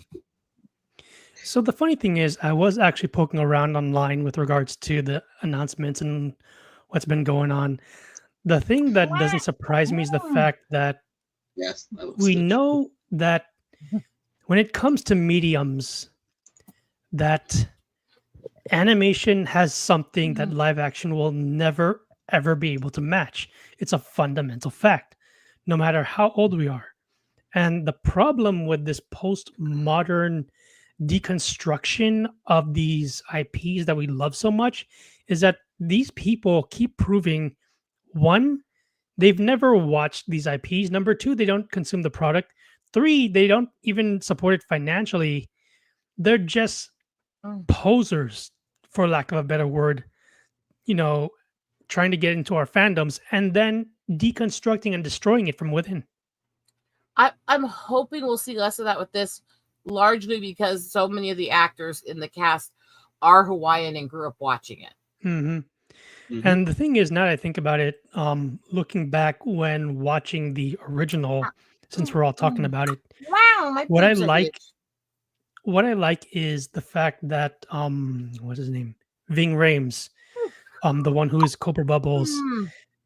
The name didn't ring to me until I thought about it later, and it was through watching Mission Impossible that the name came up, and I'm like, hold on a second, this is the same guy. So it just took me a while trying to like recognize the voice and all, but then like when I was watching Mission Impossible again, and then I thought back to Lilo and Stitch when I heard about the announcement, I was like, okay, I know this is gonna be different though, but why do I get the feeling I recognize one of them? When I saw who they finally decided, when they finally quit debating doing different things to the character and went with the traditional character, Mm-hmm. I looked him up, and one of the first things that pulls up is like Hunt for Red October, Preacher's Wife, and stuff like that as this guy that they picked for the new one. I'm like, Nice. okay, I still would have rather had Christopher Judge because I think he would have been perfect for Bubbles. And I- let's not forget the man, the myth, the legend, Michael Clark Duncan, if he was still here. If He he was could still pull- He around, would have been perfect for that, arguably. yes. but let's be honestly, I think the actor out of the like tough guy black actors that I think does the best of that Terry Crews. that I think does the best of the deep voice and the hardcore like Michael Clark Douglas did. Mhm. Or I think the closest you get to him is Christopher Judge. Picture the hardest scenes of Teal'c in Stargate. You can't Okay. tell me he could not have fit this role. I think he would have fit the role perfectly, actually. Yeah. I can see that working. But That I'm glad. was my thought as a sci-fi nerd. But I'm glad we're getting like some new faces coming along and everything, and I could see this. I could see this happening. If we give him, Wow. he'll wear the Sweet shades. penis. He'll Wow. wear the shades. But Mhm. we'll see what happens later on. In terms of how Stitch looks, Geek Archivist, Mhm. what are your thoughts on it? Oh, they definitely nailed the cuteness and the appearance. Although I could say it's debatable in terms of the color. Some would say he's the right shade, others would say maybe bring it down a couple darker shades and they might have gotten it. But to me, I think the shade is close enough, at least. I mean, we know that the character is going to be CGI. We know that Pleakley is CGI because I saw like some pictures like Let's floating pull one around. of the brighter images of him back up while we discuss this, so we can respond Sometimes well it to depends on the anything. lighting and the shadows as well when you Yeah, look well- at stuff like this. But I think they got the right shade. It will depend on the scenery. I Definitely. think it's Mhm. going to be dependent on the scenery and lighting, and I can almost see how in Yeah, some scenes I'd some of the say lighting is pictures look definitely a too factor. dull, some of them look almost too bright. I think my biggest criticism from the different pictures of him I've seen is that it looked like they overcompensated his color in the different lightings. Yeah, I think we were in agreement on that. I think overall though they hit his cuteness so well. Oh yeah, for It, sure. it just looks so adorable. Wow. Okay, my boobs are huge. here's a better photo of like who's all involved. So You can't tell me this doesn't look right. It does look right. This is It's the pretty characters. close. I mean, they're trying to at least stay Make true an to the effort. source material compared to what they just released right now, which all of us know is going to flop. bad. Snow White. But you could tell though that they're really trying. Like they're Yeah. making an effort. And Mhm. I can't fault them for making an effort. We can't really fault them here because they're giving it their best, and that's all we ask. Just do what you can. Mhm. If it's, I know it's not going to be picture perfect like But with at least Sonic it's close and enough to at Mario, least satisfy but it's the fans close who enough grew up to. watching this. Yeah, Let's I can be live with honest. this. I Let's can be live honest, with the this. Wokies should love this because those are clearly Hawaiian actors. Those are Mhm. clearly a black guy playing the role. This is clearly they found people of the right race. These Wokies should love it, not criticize them for not being the right shade of color for the different characters. And honestly, now I've heard some of the Wokies going, well, they darkened the skin of the actors to match the animation. It's like, well, you bitched that the Hawaiian actors were too pale to play Hawaiians. Now you're bitching that they let them have a tan for the role. What the fuck? Right? It kind of makes you think. I mean, like, I'd say all of us at some point, arguably, we've probably been to Hawaii at some point, though. Yes, No. No, not yet. or okay, at Well, least some of one us. day. I But wish, but I'm a broke girl from the Midwest. fair enough. But the funny thing is, though, is that like when I'm looking at the live action pictures, at least because I haven't watched the trailer yet and given my reaction, but it's very clear that you know the funny thing is when they keep going on about shades of certain colors, is that it's not just applicable to Hawaiians. You also see this with Mexicans, even myself, a Filipino, that we all, I'd say all three of us roughly have similar, if not some of us darker shades of brown. So looking at that, I don't see much of an issue, really. Brown, so. Well, that's the other reason I have to bitch about the other movie that's about to hit, is because literally, how many characters do freaking people who have ultra pale albino skin have to look up to? Mm-hmm. And they took basically what our only one that was actually portrayed as white as snow kind of character. Yeah, and they're like, let's be inclusive. It's like, really, because you just made a bunch of albinos go, that was our hero. Mm-hmm. And we loved her for the fact that she was fucking pale like us. Mm-hmm. And I recall back in the day, I'm sure most of us know this. You guys recall those sing-along videos on VHS back in the day? Oh yeah. Because one that I remember, I don't recall which one I had, but I do know that one of the VHSs I used to have back in the day for those sing-alongs, or at least when I borrowed it, the obvious one in terms of Snow White for me was that Hi Ho song by the Dwarves. That's probably the easiest one I can recall off the top of my head. That was from the VHS. You know, if I want to watch Snow White, I would actually, honestly, rather watch the corny version that Billy Bartlett and Diana Riggs made in the 80s than the Disney version anyways. I mean... Nah, that I might have to look up, because I remember telling Orange Hat Reviews as well as OG Mara Jade when I was in the chat, when they were going over some stuff on Disney and all that, I did tell them I was going to look up watching the original Snow White, 1937 animated classic.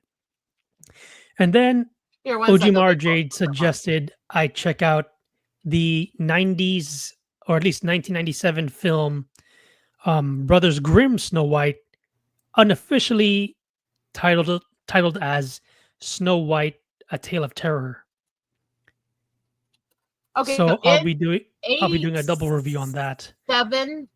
They made a version that was literally just called Snow White. In that, it was literally just a cheap made-for-TV movie, but it was actually went into a lot of the stages from the original folklores that were added to it. You had the evil queen was played by Diana Rigg. Okay. The head dwarf was played by Billy Bartley. And it was really interesting because it went into things like the poisoned comb and the laces up and trying to suffocate her and all that shit. Mm-hmm. They did change a couple of the parts of where you went after certain parts of the body and stuff like that to make it match the songs that they were writing so they could make the rhythm. So instead of heart, they went for liver because it rhymed with the rest of the song and stuff like that. But overall, it actually went into a lot more of the dark shit in the story that's usually skipped than most of the versions. Nice. While still actually making it family friendly. Interesting. Yeah, because the one when OG Mara Jade suggested that I watch that one is that I did a quick read on the original story itself, which is pretty short. I'd probably give it maybe 6-7 pages ish, give or take. Yeah. I actually was looking it up online.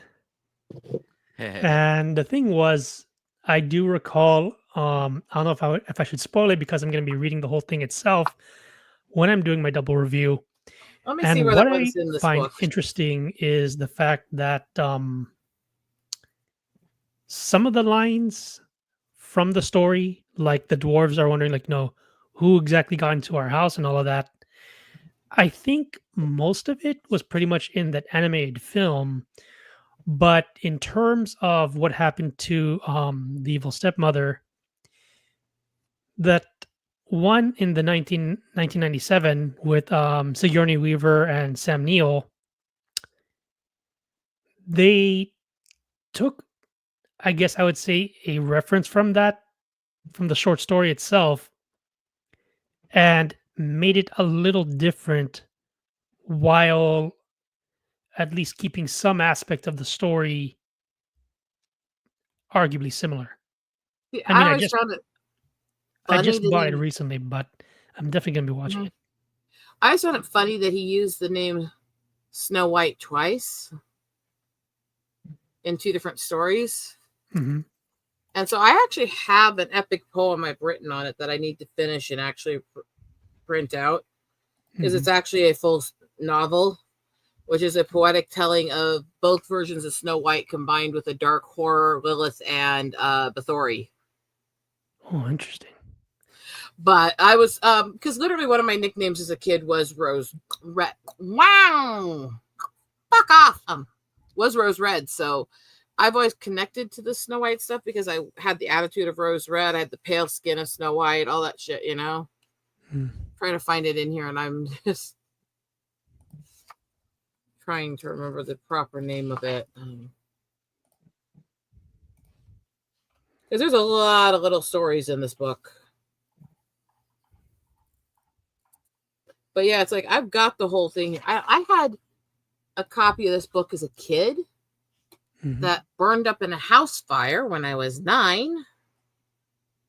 And I haven't been able to get a hold of a good copy of it since, because I'm picky on which copies I get. And I just got this book a few weeks ago when I was spending time in person with my gnome. Let's see, there's Little Snow White. Okay, let me see that one a sec. I know, I'm trying to find things. And it takes time to dig through these books. Yeah. So while you're looking, Eagle Rider, Geek Activist, you are you were mentioning the lighting on Stitch and everything. So I found those photos, by the way. So at least here it looks more prominent. Yeah. But On there you can see it from there. I'd say those two shots are probably as close to the original color as it was in the animated film. So I definitely agree with Eagle Rider when she said that they were definitely overcompensating on that. The dark rooms look so yellowed. I think they overcompensated for the yellow light a little bit. I can see how that would be the case. Yeah, in the room, yes, but here, and probably right here are probably the best. That one looks so Stitch.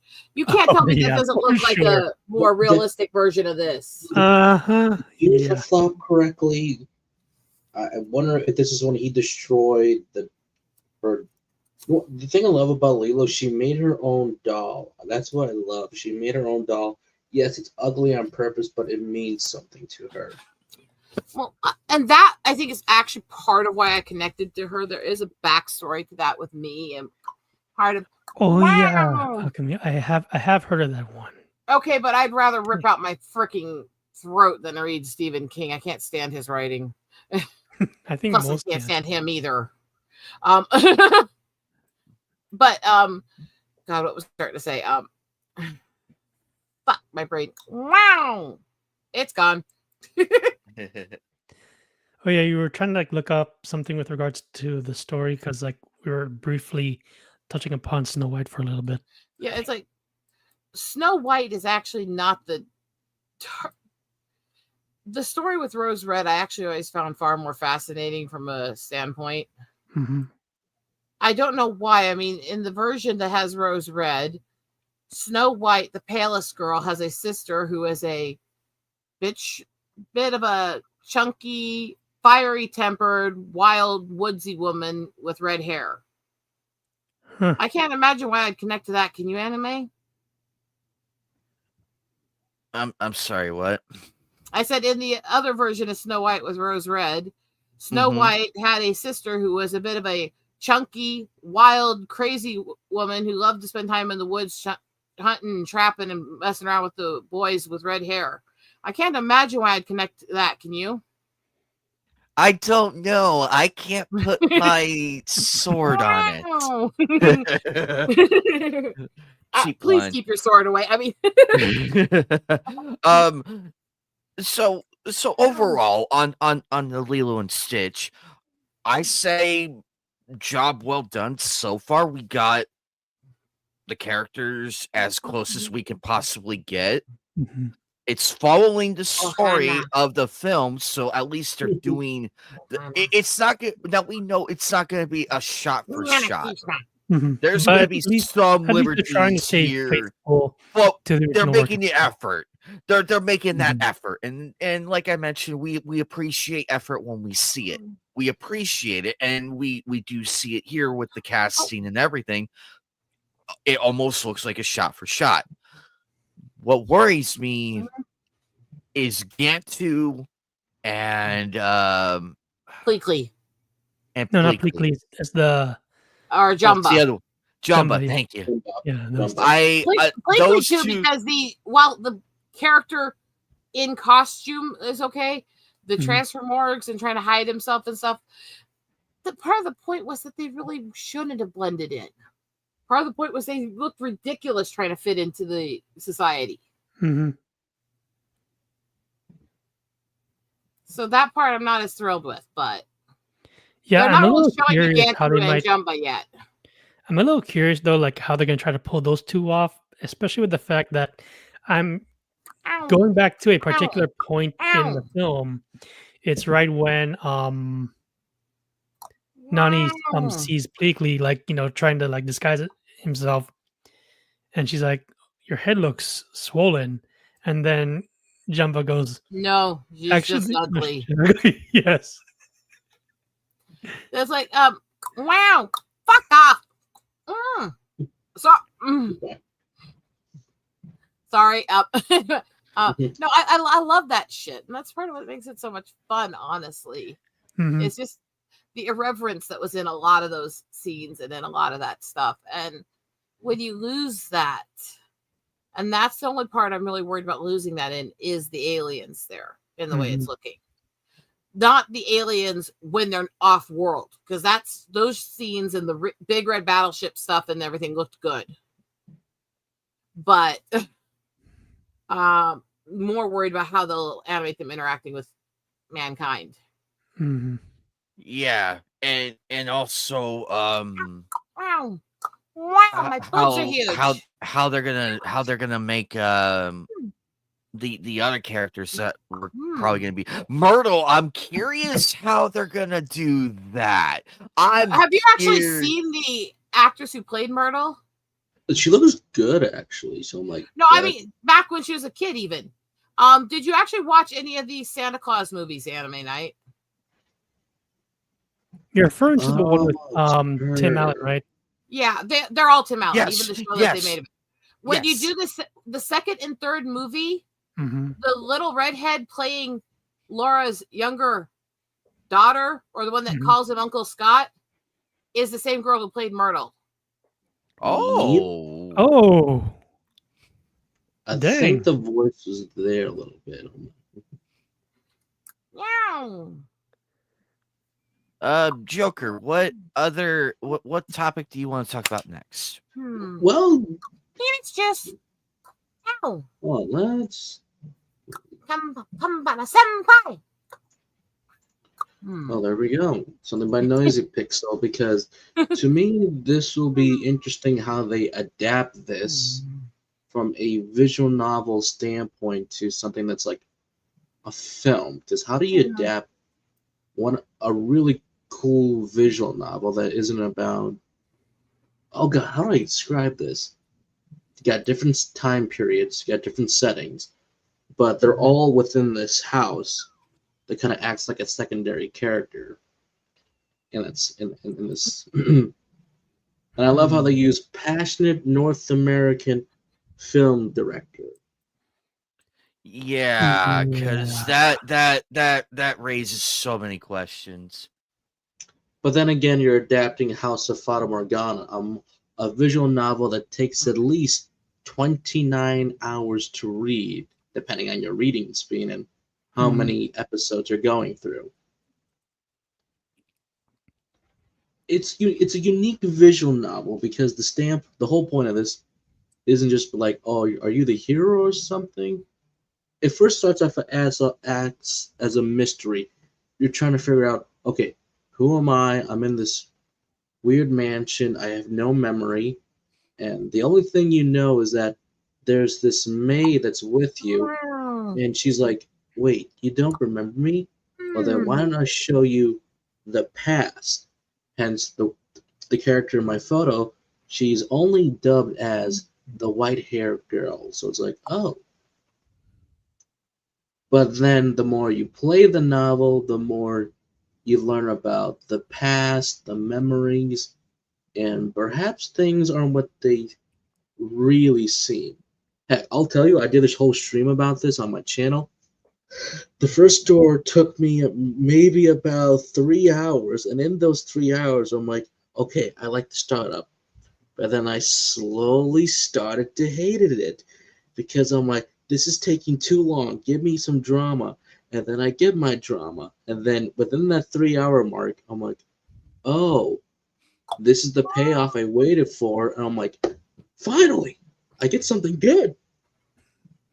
And then it got better from that point onwards. But I think even now, looking at it back, there's a lot of subtle detail they put in here. Like, they talk about, oh, this old mansion has a curse that this witch used to live here, and those who see the witch will have a painful death. I'm like, oh, well then. That kind of reminds me of some of those old folklores that we might have heard, like either in history or some other type of means. But the funny thing with visual novels is that I may not have played as much, but honestly, my experience with those is, lack of a better way of putting it, on the slight adult side. And the reason being is that my first one was from, I know they did only one route in the anime. It's referred to as Tsukihime. Oh, Tsukihime. I've heard about that before. Yes, that was the Type Moon run. Right? Correct, yes. What is affectionately referred to as the Neroverse. Yes, I know. And I've also I have the Garden of Sinners. I have all the movies for the Garden of Sinners. Even that was great as well. But I've yet to even watch Tsukihime, let alone play that visual novel. Yeah, because the funny thing with that one is that I only got up to the normal ending, the normal route. Like I went from Arcade all the way up to the cousin. But I do recall my best friend telling me that the last two routes in the visual novel also ripped to one of the original voice actors from the show. Say what? Stick a penis in your butt. Wow. The last two with the maids, it's really depressing. So it's like it progresses from happy to somewhat happy to normal, and then you go to the depressing stuff with the maids. So let's just see how well they get the special effects is going to be the difficult. I think the big thing in my problem with House and Fata Morgana that they're adapting this one, you really got to nail the time periods for at least the initial doors that you're going through. Like that first door, when you go through it, it's very much a period piece for each door. Like the language is time accurate, as close enough they could get it to be without feeling too contemporary. The clothes they wear should match the fashion and time period. So you got to be very careful. And it's very much like the background is something that you would like, Eagle, along with some of the designs of the characters. This isn't the whole cutesy anime, like even the profile pic I'm currently using. It's very much close enough to the realistic side you could get it to be while still being visually pleasing. But this novel also goes very, very dark in a lot of places. Like even the profile pic I'm using right now, my alley there. you can kind of guess what this scene is leading to. Even during my live stream, I kept saying, I am not saying that word. So it's very mature. Like even the second door, where there's a lot of stuff that's implying what's going on. It's like, oh, well, okay. And then there's something else that happens later in the visual novel. But it's something that's very unique that I don't think I'm ever gonna read again. But it's also like that was worth the experience because I found it one night on PlayStation Store. I'm like, I need something to play. I'm like, this looks appealing to me. This looks interesting, and yet it's a lot of character. That's what I want to say about Morgana. Morgana has a lot of character development, a lot of character motivation. So if they can adapt those parts well, I'll be fine with it. But the big issue is really nailing those periods, the characters, and heck, some characters come back later, hours upon hours later, and you go, oh, so that's what they mean by this or that. I know they won't adapt all the endings. They might do one ending, which is the true ending of the game. But even that ending alone was like, all right, that was worth the experience. That was worth the journey. And we'll kind of go from there. But then again, there's also the prequel novel that takes place before the events and then how things are all tied together in the end. So I'm like, oh, that was pretty cool. And kind of like a spiritual successor, which is them at the end of the series. So I'm like, it's pretty cool. Yes, I see you got Spike's family. That's I wanted awesome. to go on to this part a little bit when you're finished. I'm fiddling with it in the meantime. I know. I This will go on my second channel work I'm doing. I'm going to be doing what I've been lovingly referring to as Tourette's Storytime, which is going to be doing the readings and the story renditions for people with the letting ticks fly while I do it. This is going to be one of the books I go through in it, and it's actually novelization, but actually look at this little art flap in the opening here, and look at this stuff. Oh, Anya looks adorable. She looks adorable. Yeah, now that I think about it, with regards to these adaptations that these people keep trying to do, even though I already brought it up a while ago and I, hopped in and all that. When it comes to trying to stay true to the source material and trying to get it as close as you can in terms of appearance, while trying to, at the same time, keep that suspension of disbelief, I can make the argument, like, if you really want a good, true, faithful to the source material type of adaptation that I think is closest in these times, even though, I'm Filipino and all that, most, back home know of this. Voltes 5, back in the 1980s. They recently did, like a few years ago, their adaptation of it called Voltes 5 Legacy, which eventually got the recognition by Toei as well as Japan when they put it out. Now, if you really want a good example of how do I put this, dedication and love for an IP, that is textbook example right there. I'll probably check that out. This is I've been poking around online though, but so far not much luck. I know they do it by episodes as well. I can't remember the exact number of episodes the original anime had, but I do recall making a really long thread back in 2023 with regards to me addressing, you could say, not just adaptation, but also literature as well.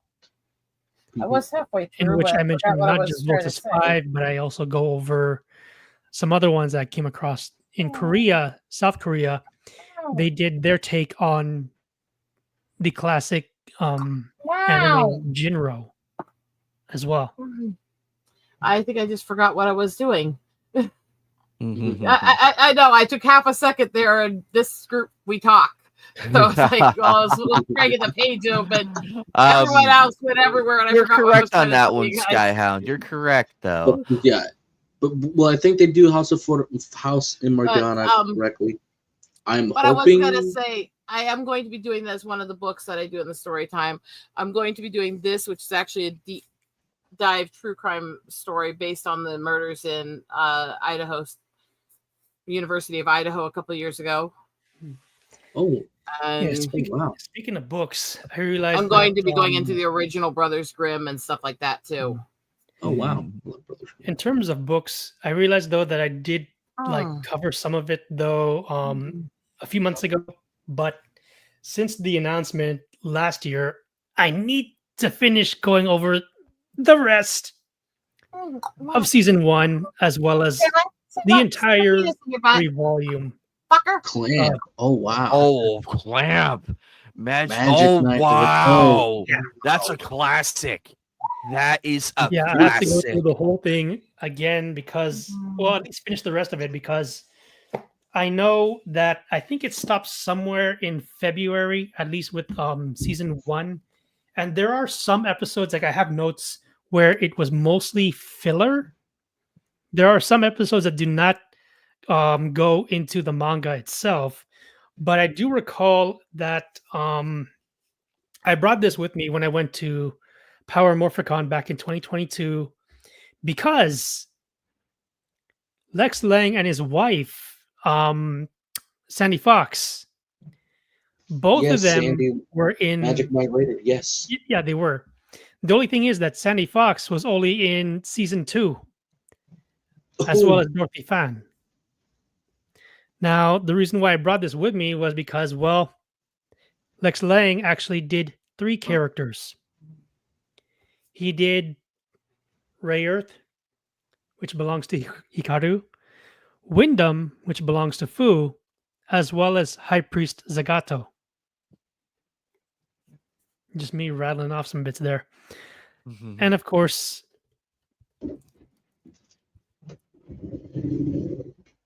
oh wow. You got it signed. You got it signed.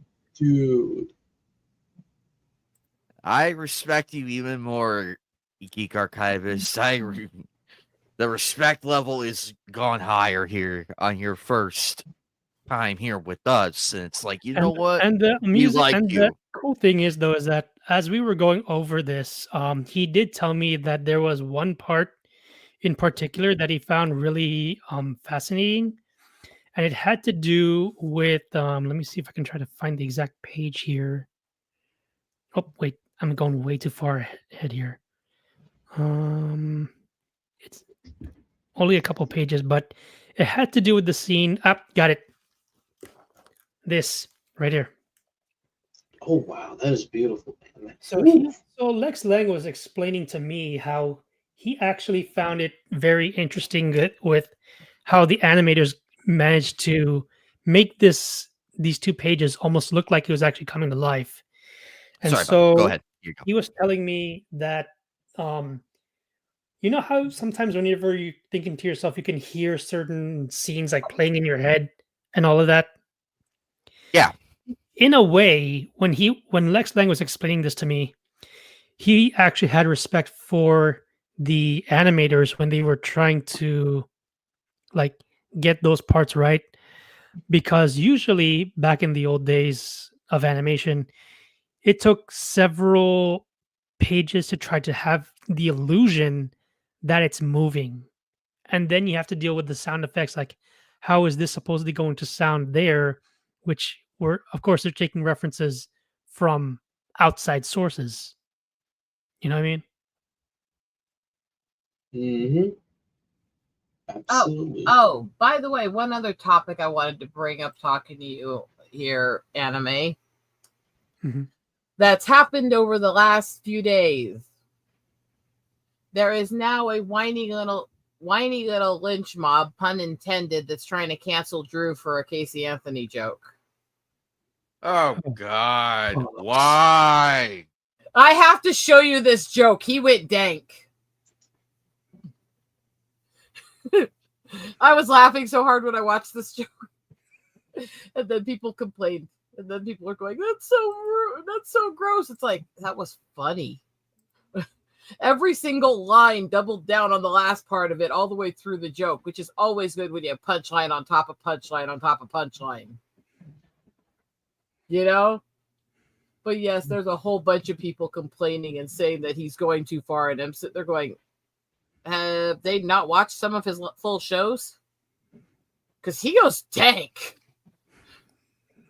I've only been to 2 of his shows so far. I can tell you what he's like in person. Foul mouthed as hell. Anybody who's complaining about this hasn't been paying attention to him. Oh, let me send you the link because we don't usually get in trouble when we play a clip of him. We've done it before. Because it is so freaking hilarious to me that people are actually so butthurt over this. And they are butthurt. If you're not pissing off the right people, you're not making money. Do you want me to just put a screen share up of the video so you can see what happened? Sure. Yeah, I can do. It's a short, so it's going to be that kind of weird format, but that's okay. I can, as long as it's just short and everything. We haven't gotten in trouble really playing his stuff before, so a All short right. game shouldn't cause any issue. This is what's causing people to be mad at him. Okay, go ahead. So, Casey Anthony, I the love woman who drowned her 2-year-old daughter, allegedly, and was somehow found innocent, posted a video recently. Gross. And in the comments of that video, people are talking about how hot she is still. Gross. I don't know about you. I don't trust a damn thing out of that woman's mouth. well, So yeah. as soon as I saw that video, I muted it. Yeah, he went there. I closed the blinds and grabbed some lubricant. But the point is, I don't trust her. It's the first 3-minute video I finished in 40 seconds. I'm not proud of it. Keep watching, it gets worse. No, I'm joking. I didn't jerk it to Casey Anthony. Wow. That's what she would have wanted. Oh, wow. Full of dead babies, you know. He went there. Oh, wow. Yeah. Oh, yeah. Now they want to cancel him. What a way to point out their hypocrisy. Oh, boy. No, she would have liked that. Just to keep with a pool of dead babies, which is also a shot at the whole sperm or somehow babies that the Catholic Church used to do. It was a multiple layered joke, wasn't it? Yeah, I could tell from there as my brain was trying to process and listen at the same time. Because it was like every line was a new punchline on top of the last one. Yeah. That's like fucking brilliant. Thank you. This is the man that, and I went to see him almost 3 weeks ago now, over in Ohio, and this was the second time going to see him. And again, he's got an over 20-minute video on his channel of me ticking in his show, so there's a history there.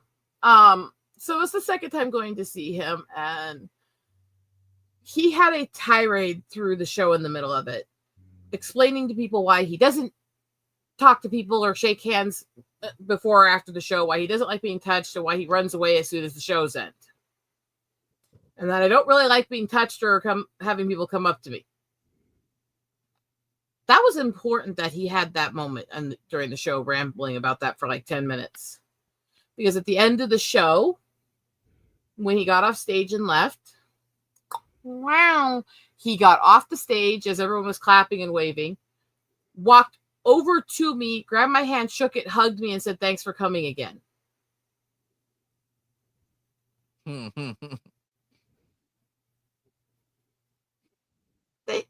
Thank you, right?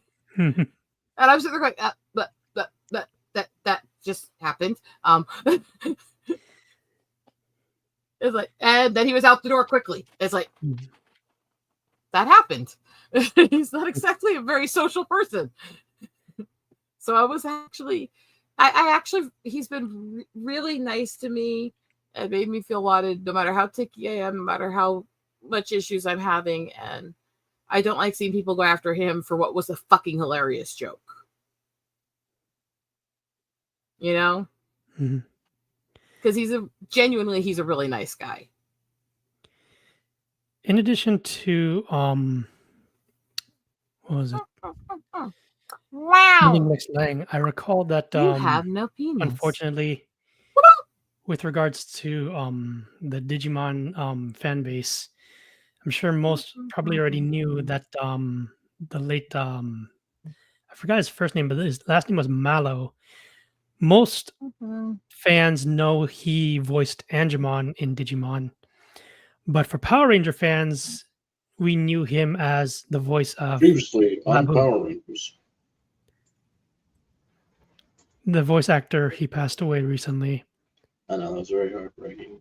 And the thing was that since Lex Lang did he voices War Greymon, one of the other ranger slash anime actors that I met was also the late Robert Axelrod. Now, for context, most knew him as Zed, but since I also did some digging when I first met him back in 2009, it was clear he also did Finster as well. Now, on the side of for Digimon, he was Armadillomon. Digivolve 2?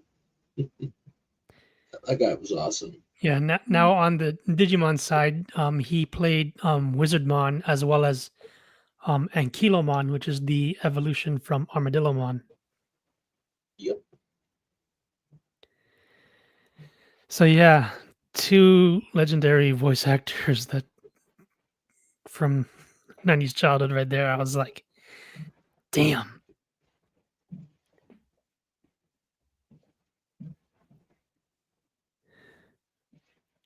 So it's definitely clear that that at some point, if I do get a chance to run into Lex Lang again, gotta start asking questions because I'm trying to piece certain things together with the fact that I'm also slowly working on my little media history passion project regarding the Power Rangers. The only challenge, though, is instead of doing 3 decades, which is a lot, I'm still going to be trying to tackle at least the Saban and Disney eras, which is a lot of information. On the other hand, ever since they did the auction months ago, unfortunately, there are a bunch of other stuff that's likely going to be lost to time. Props, as well as scripts, among other things. So, what I know is I'm only going to be able to cover as much as I feasibly can in terms of behind the scenes and all of that, depending on who's alive. And I do know that time is going to be my biggest enemy. Jasmine! Hi, in terms of the Jasmine! project. Hey, what's up? What's up, Jasmine? And you While are we're correct.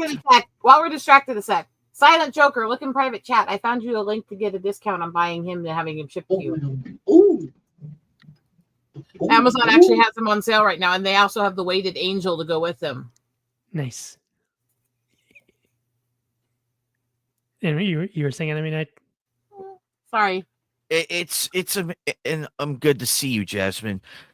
You are right, because we have there's so much lost media out there that it's getting harder and harder to find now. Like with Who Framed Roger Rabbit, that is considered lost art now.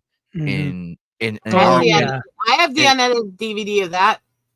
The very first time I actually watched it, though, I had to get a digital copy. But when I actually did get a chance to watch it from beginning to end, I was going, "Holy smokes! Why didn't I do this sooner?" I may be a little obsessed, and I didn't bring most of them in. I just grabbed the few I could find on hand quickly. He probably crashed accidentally while he was looking at the link. And the thing is that the only reason why I recognized Christopher Lloyd was mainly through Back to the Future, as well as another film that some people know, The Page Master. Got it. I have Page Master too in my collection. Yeah, those are the only two films that I recognize Mr. Lloyd in. Oh, wait, scratch that. I don't know why I said two. I meant 3 films. Sorry, I meant 3. The third one was the animated film Anastasia.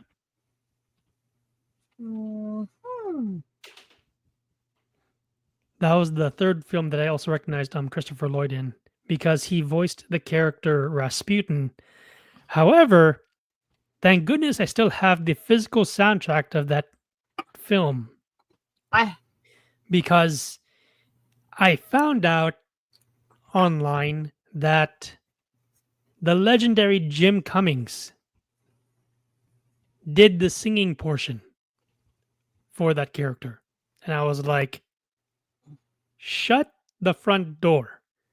The guy that does Winnie the Pooh, Tigger, Dr. Robotnik. He does a lot of shit. He does a lot. Those are the 4 that come off the top of my head. Speaking of Dr. Robotnik, we about 2 weeks ago we finished. Well, not yesterday, but about a week ago we finished Sat-AM, the Sonic the Hedgehog series. Oh, we finished. Yes, the one that I grew up on. Yes, and oh my gosh, the one with Sally Acorn. I recognize that one. Jim Cummings nailed that. We had so much. Me and Joker had so much fun discussing that, and we just loved it. And in 11 minutes, we're about to announce the winner of the new watch party poll. Hopefully, Joker can get back in time and help celebrate a little bit. So I am curious to how things are gonna go from here on out. I mean, we got Lilo and Stitch. I'm very excited. Apparently tomorrow, and if you can believe it, Geek Archivist, Assassin's Creed Shadows and Snow White are releasing on the same day. Oh, what kind of? That's gonna give me enough time to watch both the films, finish up my notes, do my comparisons, and then do my video. While at the same time, I'm gonna be looking up, the dislike ratios, among other things, trying to find articles. Because as of recently today, I came across, that most people said that it is rotten, according to Rotten Tomatoes, which makes me think even the damn critics hate it. So if that is truly the case, I am They're not getting enough money. Seeing the living daylights out of that film, because I'm not going to be watching it. So yeah, I'm going to be really going like all out on that. Well, while you mentioned it, there is a link I just put in private chat. It is actually a band called Omnimar. That's the song that they did called Assassin's Creed. They do a lot of geek songs. They've done stuff about Matrix and other stuff too. And they are gothic trance music. Nice. In addition, anime reminded me, so I wanted to share that with him a while back. In addition to going over Snow White, next week I'm also going to be going over a couple of other films. So another double feature film review with respect to the late Michelle Trachtenberg. And one of the films I found out that there's a member in the Geeks and Gamers community who was actually just a background actor. And, he was on the set of the film Ice Princess, which she was. Which one is it? Huh? Which one of the guys is it from over there? Mark the Cyborg. Ah, okay. I can see it from him. Yeah. It's like Ice Princess. Michelle Kwan actually said that Trachtenberg was one of the most natural ice skaters she'd ever met in her life, and that if Really? she'd actually grew up trained in ice skating, she would have been her competition. Wow. That's interesting. That was one of the comments in an interview with them as when the movie came out. I actually have the movie. Wow. I got to poke around to find that. So I remember that one because she did really well in it. Wow. And she actually did most of her own stunts on the ice skating scenes. Oh, I'm definitely going to be surprised when I start watching that. The other one that I was going to be going over. I'm really showing how much I know way too many weird movies and shit, aren't I? The other film. No, that I was we gonna be going appreciate. over- No, we appreciate all this. Wow. Nana Krishna. Why is it the only words I can remember of his language from the movie are the party said to them that they found vulgar and disgusting? Oh boy. It's the only phrase I can remember. Nana Krishna. The second one that I'm going to be going over on my double feature film review is the 1999 live adaptation of Inspector Gadget. I have that one too. And the moment I start thinking about the film, even though it's been a while since I watched it, was because of the song I'll Be Your Everything from Youngstown. I think And that's the only reason why I can barely recall it. while I do get why some of the fans didn't like some of the things they changed in Inspector Gadget, because they added the talking car and stuff that wasn't part of the original. That's true. Because they were trying to kick in with some of the whole Knight Rider crowd and a lot of them. It did still have the heart of Gadget. It did. And it was actually one of those last jobs that Don Adams did because he actually voiced Brain in the credits. Oh yeah, I remember someone mentioned that to me yesterday. Brain is not here now. Please leave a message at the sound of the woof. Woof! Yeah, Jasmine, you were not wrong. Everyone will hate that film. Which film? I believe Snow White is what she's referring to. Oh God, yeah. Nobody likes that shit. That's such a pile of dog vomit. It's not even worth talking about. And it's an insult to all of us pale albino bitches who had a representation to take her away. Yeah, when I told my roommate that they took out that one very important song, she was like, "Nope, done." Like, no. Which song did they take out? The Prince one, the Prince song, good God, of course they the did. iconic one, the very iconic one. Someday my prince will come, right? Yes, yep, yeah, that one. because like they got I rid recall of correctly. See, I had issues with the Disney one because of some of the stuff they changed in the original one. You think you're gonna butcher the shit out of that and make it even worse, and people like me who love folktale and fairy tales are not gonna get worse? We're a very finicky bunch when you get into folklore, fairy tale, and mythology-based fans. We don't like people fucking with our shit. Oh, for sure, yeah. Sorry. I recall though, when I was looking that one up, if memory serves me right, correct me if I'm wrong here, it's when the dwarves are pretty much asking Snow White a bunch of questions before she goes into the song.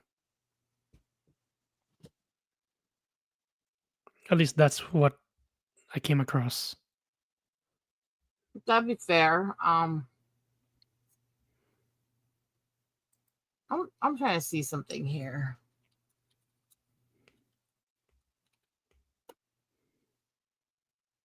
Wow.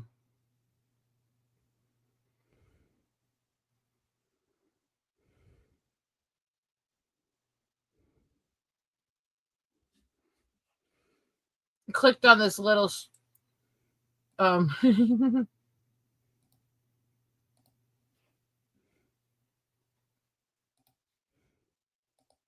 wow.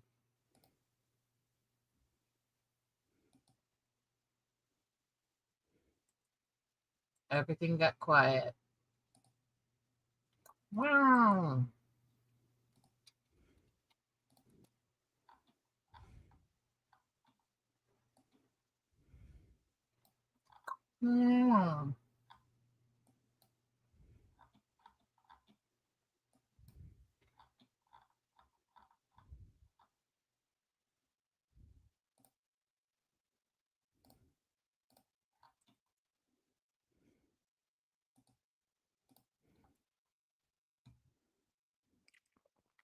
Hey, Ichigo Senpai. Hope you're doing good, my dear friend. We're doing good. We're just talking about the disaster that is coming tomorrow, and also with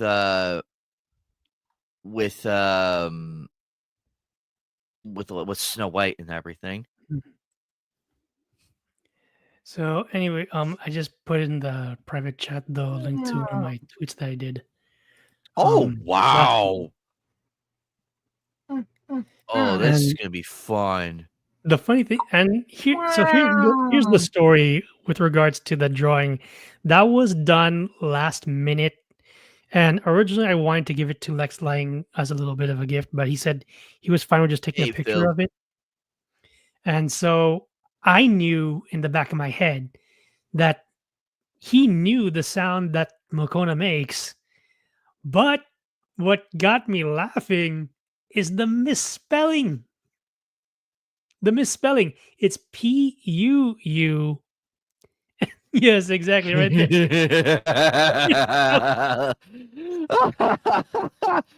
I had the wonderful honor of meeting Lex Lang at Anime Impulse last year. I had the wonderful privilege and honor of meeting him. Hey, I got to meet him. He did the voice of Cortex, and Uh-huh. he did a sample of it. He did a sample of Cortex. He's like, fish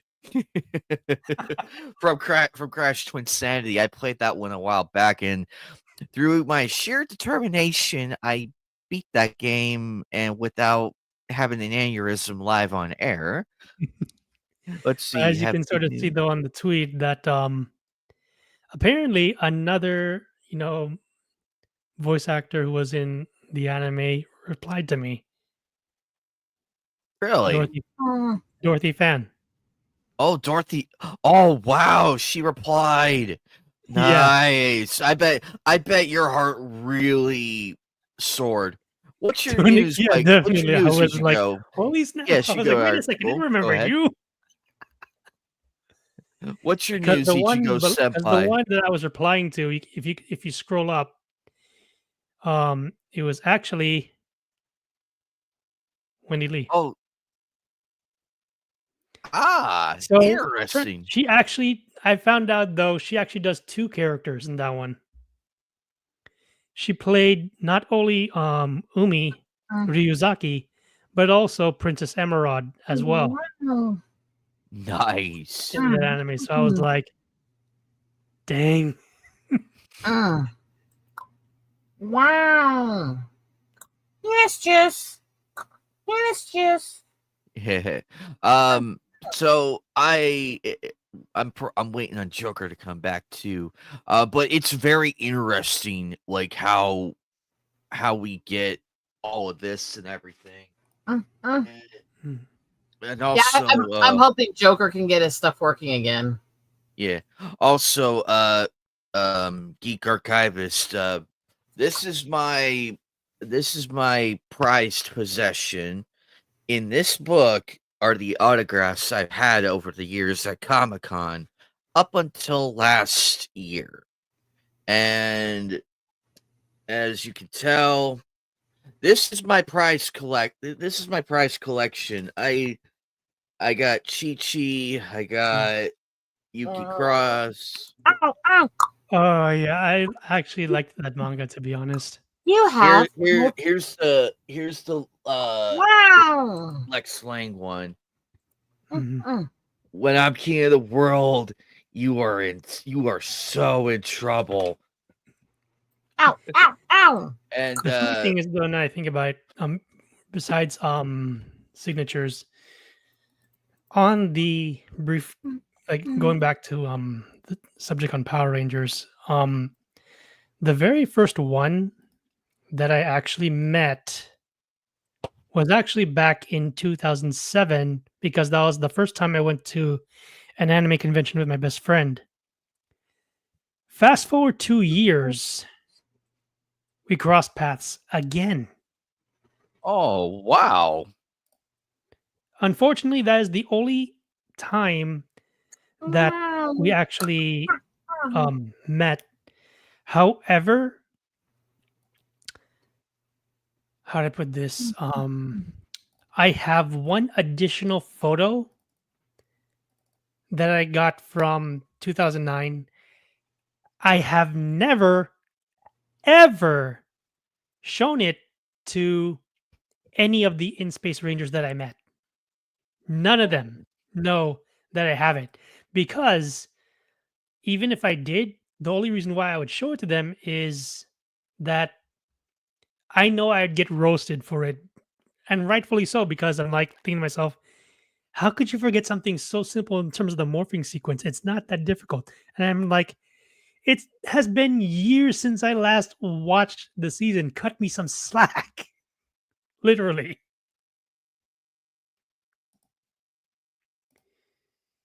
Anyway, let me see That if it's is working. awesome. Geez, give me a sec. Ichigo Senpai, that is really good. Good luck at the opening ceremony. Tell me, I want to hear all about it next time we speak. I want to hear all about it. It is a big step, but you got this, man. You're paying off. You're actually attracting the right people. So,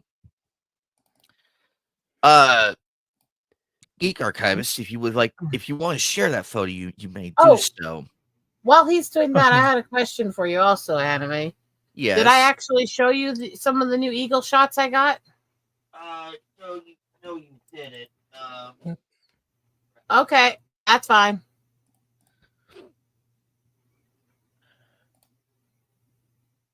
Oh, wait a minute. Do you mean the ones from the 15th on Discord? Probably. Oh, then yes, I have. Yes. Because I haven't gotten to show off those to the group yet. Oh, these are cute. It has been. Oh, go ahead. I was just gonna say, because let's face it, anytime we have our geek group get together, we all show off things we've accomplished. Yes, we do, and we welcome it. We do welcome it, because we do what we can. We do what we can to uplift each other and to help each other grow, and that's, I think, part of what makes us a really great community. Is we want each other to have success. We want each other to be able to boast up, look what I accomplished. We want each other to meet, wow, dick suckers, wow, eat a dick. We want each other to have success, and we don't begrudge it, and that's part of what makes us a great group for each other. And I am sorry, I am so weird right now. My ticks are just being funny. It's okay. You eat penis. Is this the photo in the on board right now? Yeah. Geek Archivist. It's that one. Mm-hmm. And I have your full permission to show, right? Yeah, sure, go ahead. Ow, Okay. ow. So This was back in 2009.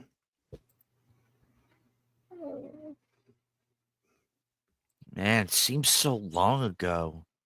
So I can still recall like who else was there. Like right across from her was Catherine Sutherland, the second MMPR Pink Ranger, Zeo Ranger 1, as well as Turbo Pink. And I can sort of see her on here though, but right there was actually Barbara Goodson. Wow. So the reason she was actually the first one I spoke to before I spoke to Blake Foster and then a few of the others, including Patricia Jolie. The thing was that I knew when I saw that she also did anime, I was comfortable talking about it with her in addition to Power Rangers, because she's done so many other roles that, you know, we discussed a little bit about it before I went to Robert Axelrod, may he rest in peace, who was right next to her. And on the picture, you can sort of see it faintly. Right there was a little toy he had of Zed. So they were right next to I can kind of see it from here. I can kind of see it. So Mhm. It's so it's amazing when we fans meet these people. Because I remember when I met Linda Ballantyne and Kathy Griffin and Lex Lane and all of them. Mhm. They were really wonderful people, and of course, Kyle Herbert, who plays adult Gohan in the Dragon Ball series. Um, I've had the honor and privilege of meeting him. Sadly, he had no line on the first day. Like he had no line. I was really one of the few that actually got to see him. Mhm. So I got to meet him, and then I got to meet the voice of Shomaru at the time, who's one of my all-time favorite characters in Inuyasha. He was really down to earth. Like I loved meeting him, and I really want to meet Jim Cummings while he is still here with us. Oh yeah, same here. I would love I to want talk I to them. want to meet I want to meet him one time, just Mhm. one time, and I would probably cap off my Okay. collection. But You- also, I have one more question. I would have I have a question to ask him regarding a certain topic. But go ahead, Eagle. You guys ready for me to switch the picture? Because if I put up a present screen, it'll override it since I add. Yes, ahead. we're Yeah, good. fine. Yeah, we're good. Well, Okay, that's a so wonderful story. Geek so Archive there's is. several here to show you guys that are recently taken. Oh, take Oh, care. have a good night. Come Have on, a good come one. on, senpai. Have a good Wow. one, Ichigo. Thank you again for coming and appreciate the support, man. I appreciate everything. Glad you made it So- here. Good luck on the opening ceremony. Would love to hear more about that. Go ahead. So everything I'm about to show you has happened in the last few days, basically. Okay? Mm-hmm. So there's this one first of all, and I like this one even though it's not as close to the eagle because it really frames it well. But after this one, then you've got him out on the log. Ooh. Nice. Wow. Got him up in the tree. Wow. And that's another angle on him where you can actually see the buds starting to grow on the tree behind him. Then you've got the takeoff here. Wow. Ow, ow, ow. Yeah, that actually does. Ow. I hate that tick. Oh, that hurts. Ow. You all right? Yeah, it's a stupid tick. It's been happening a lot lately. Hey, Sailor. Well, welcome back, Sailor. Oh, that's a good one. You got him. Was that And then- mid-flight or when That was taking landing? off. Hmm. And then there's this one. And then there's this one, which was another takeoff one. Ooh. And then there's that one. And that one. That one. Wow. This is one of my favorites. Ooh. Ooh, I like the eyes. Mhm. That's actually pretty cool. That is they have will. 2 sets of eyelids, and the internal one is clear enough they can still see through it some.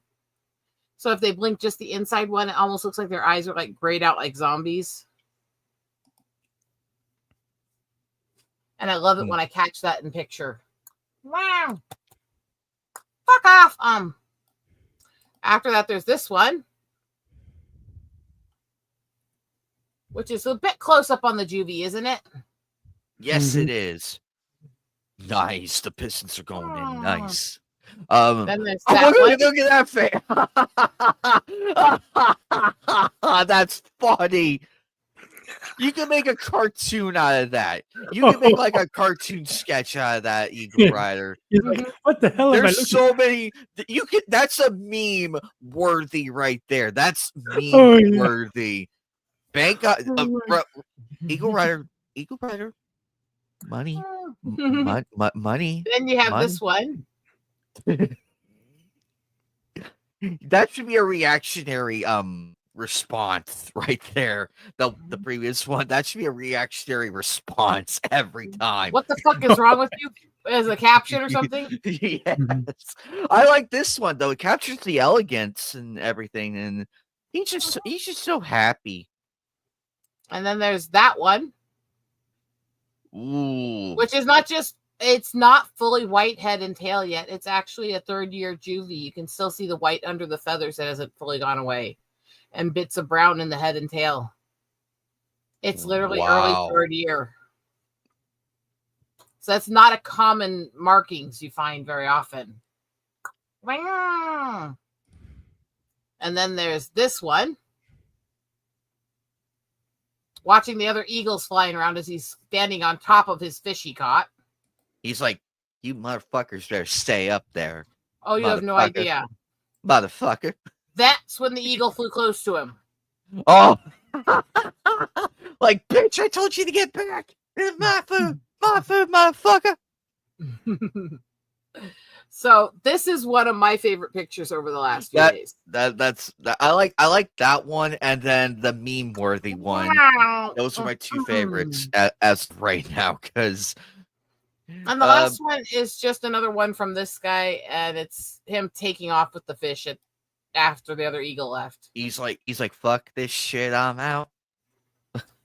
But I think this takeoff, even though it's not as perfectly aligned at every edge crisp, is actually great because most of it's crisp. It's just the wings blurring enough you can really see the movement of the image.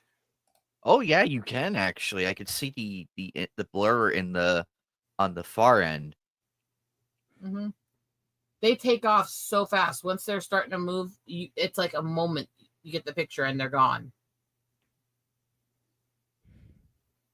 But yeah, you can see it like dig. Look how deep the talons are digging into that fish before it takes off. Oh yeah, it's making it known like this is mine. I love eagles. So all of those are in these last few days when we were dealing with the weather changing back and forth from winter to spring. Hey, What do you guys think? that is beautiful. Really I good. love it. Eagle Rider is our nature photographer, eagle enthusiast, bird. Actually, no, more like a bird enthusiast in nature as well. She is in the. She's near the Badlands and everything. When I'm at mom's, I am. When I'm yeah. over here, I'm near the Mississippi River. Yep. So, explain this story here, Geek Archivist. Go ahead. So this one was going on actually here? back in 2023, and That looks very nerdy. that was when Mighty Morphin Power Rangers actually celebrated their 30th anniversary. So the thing was that I had met Walter in 2022 on my birthday at Power Morphicon, which happens to be the day when it started. And then these two, Karen Ashley and Catherine, I hadn't seen those two since 2009. So if you do the mathematics right there, it has almost been a decade and almost 5 years since I last saw those two. Wow. And then Dwayne Johnson, who is in Operation Overdrive, this guy did 3 roles in the Ranger franchise. He played the soccer jock in Power Rangers Dino Thunder. He then played a friend of the Blue SPD Ranger. And then in Operation Overdrive, he actually finally gets to become a Ranger. Oh, look, nerd upon nerd upon nerd. Yeah. And this one over here, that's Carla Perez. She is the suit actor of Rita Repulsa from season 2 of MMPR all the way up to In Space.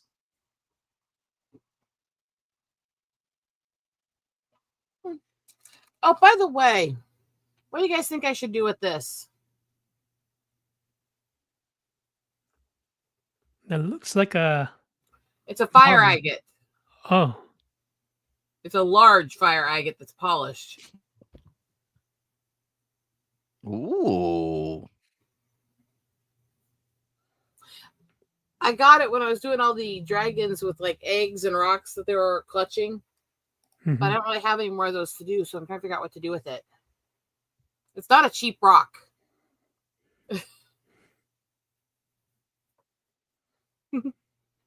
Pretty though, isn't it? Yeah. It's also reflecting the eagle picture really well, actually. Yeah, it is. Let me see if I can figure this thing out. Oh God, it's Elvis Stitch. And it's supposed to. I need to see what I need to do for batteries. It's actually supposed to dance and sing. Oh boy. Oh my God. Oh my Lord, that was. Where is that at? That scene, that fucking scene plays in my head from time to time. Yeah. It's like as soon as I saw that, I'm already hearing the lines in my head. I'm already hearing it in my head, and it's like, oh no, oh no, she brought it out. He's back. You know I what? just got him recently. I haven't actually got him working yet. But he's actually supposed to dance and sing when you turn him on. If they don't have that in the live action, I'm gonna be fucking pissed. I'm gonna be pissed. Did I tell you guys I'm a little obsessed with Stitch? Did I tell yes, you guys you I'm a are little obsessed with Stitch? and then the next time we see you, you have like an army of Stitch plushies behind you. I have so many more Stitch plushies. I didn't go track down when I brought these in. You have no idea. This is like the tip of the iceberg with the stitches. Oh God. Oh no. Oh boy. Little bad girl. Okay. We're on the wrong layout. Wow, where are we going? There we go. There's the layout that we need. But that is actually fun. That's actually funny though. It's also telling because it's such a nice call off and everything to Elvis. And especially with the music that's playing though in like some of the scenes. Exactly. Not to mention Jumbo, there's actually one song that Jumbo actually likes. And so it's like when he hears it playing, he's like, oh, I love this song. I prefer Evil Genius.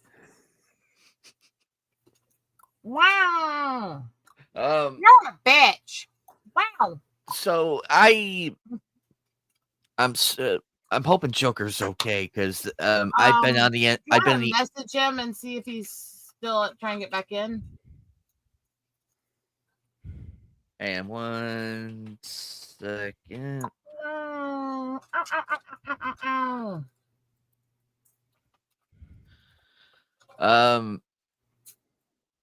Because there's just there was just so much to talk about tonight, and we did phenomenal tonight with the topics at hand, with the Looney Tune phenomenon going on, with WB taking one step forward and like 90 steps back. And I heard that one actually didn't perform well at all financially. It's in it's in 3 million, and if they can break, and it's on well, here's the thing.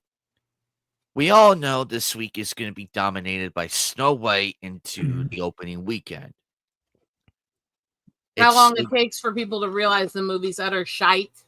Yeah, and then we're going to probably see a turnaround with the other movies like, okay, we should have funded you guys first.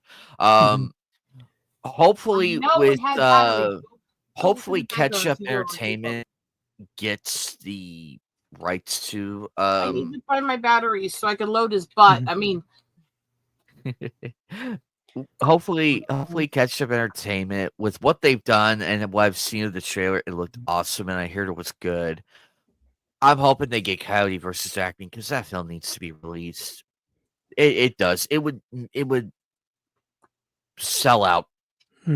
Not worldwide completely, but I know the impact it would have. And I just want to see it happen because I read the premise and everything. It sounds fun, and it's something I expect him to do in the world of in that world and everything.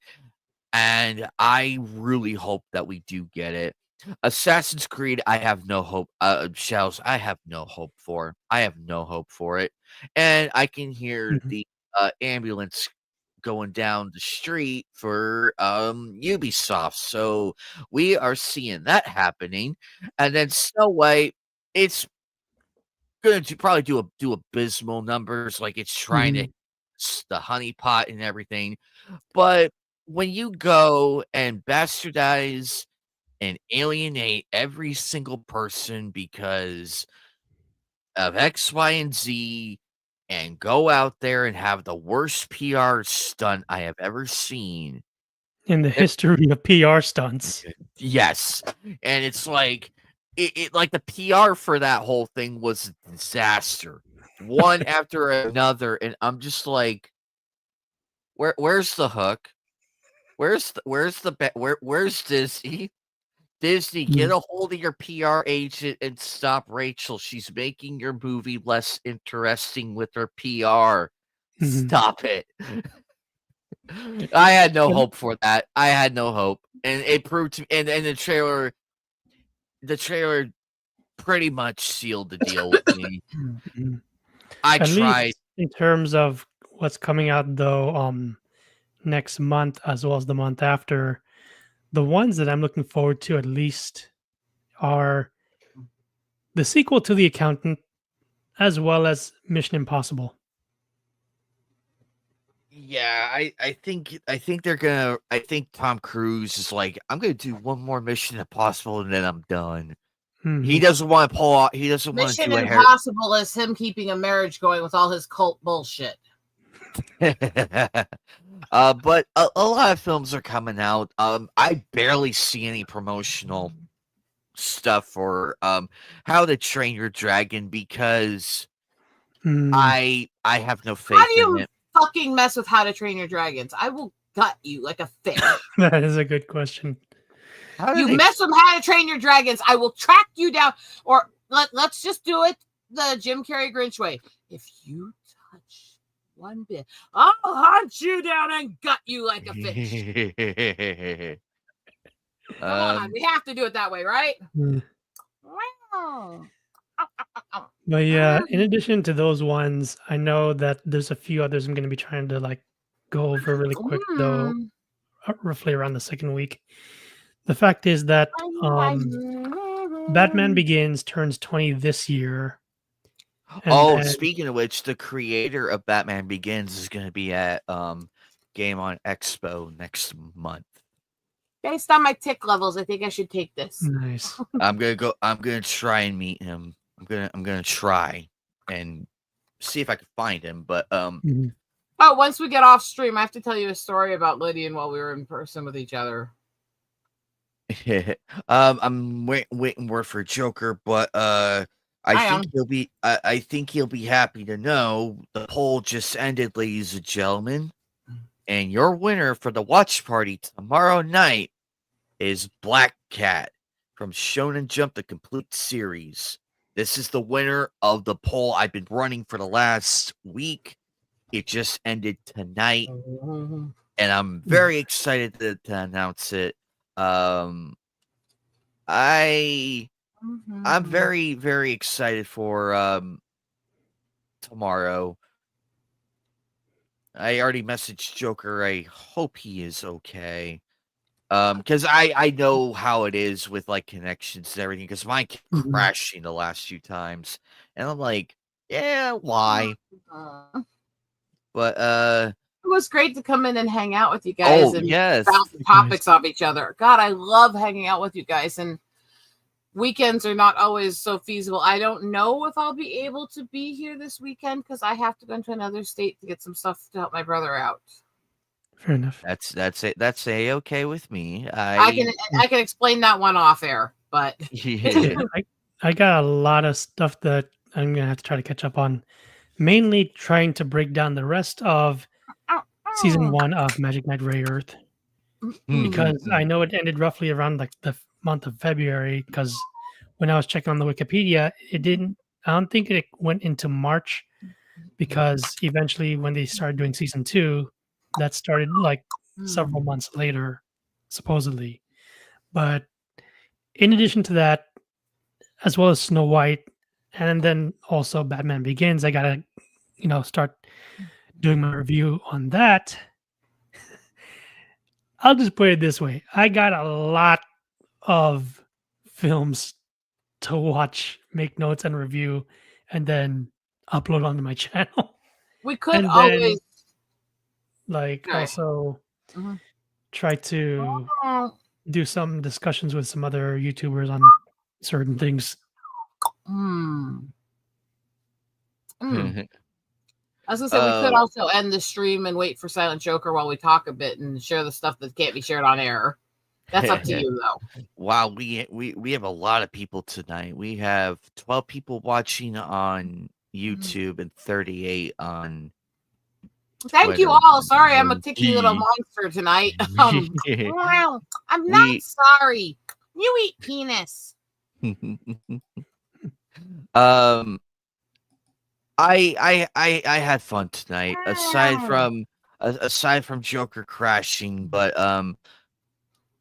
and of course Geek Archivist, wonderful of you to come Nice on to talk here. to you in person. Yes, this is Likewise. good.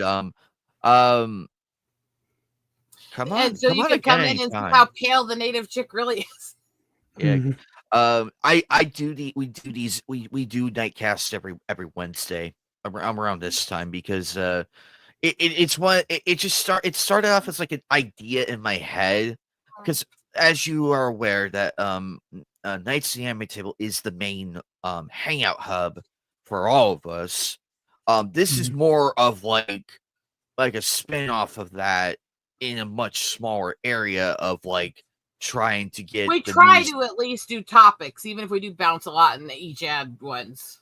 Yes, but this is like more of a controlled area to where we can actually be focused on what we're talking about and everything and try to get not When you too bring many. the whole crew in, we can't focus well a lot of the time. Yeah. Yes, but this is more of like more of like a laid back small group type thing with reoccurring guests here and there.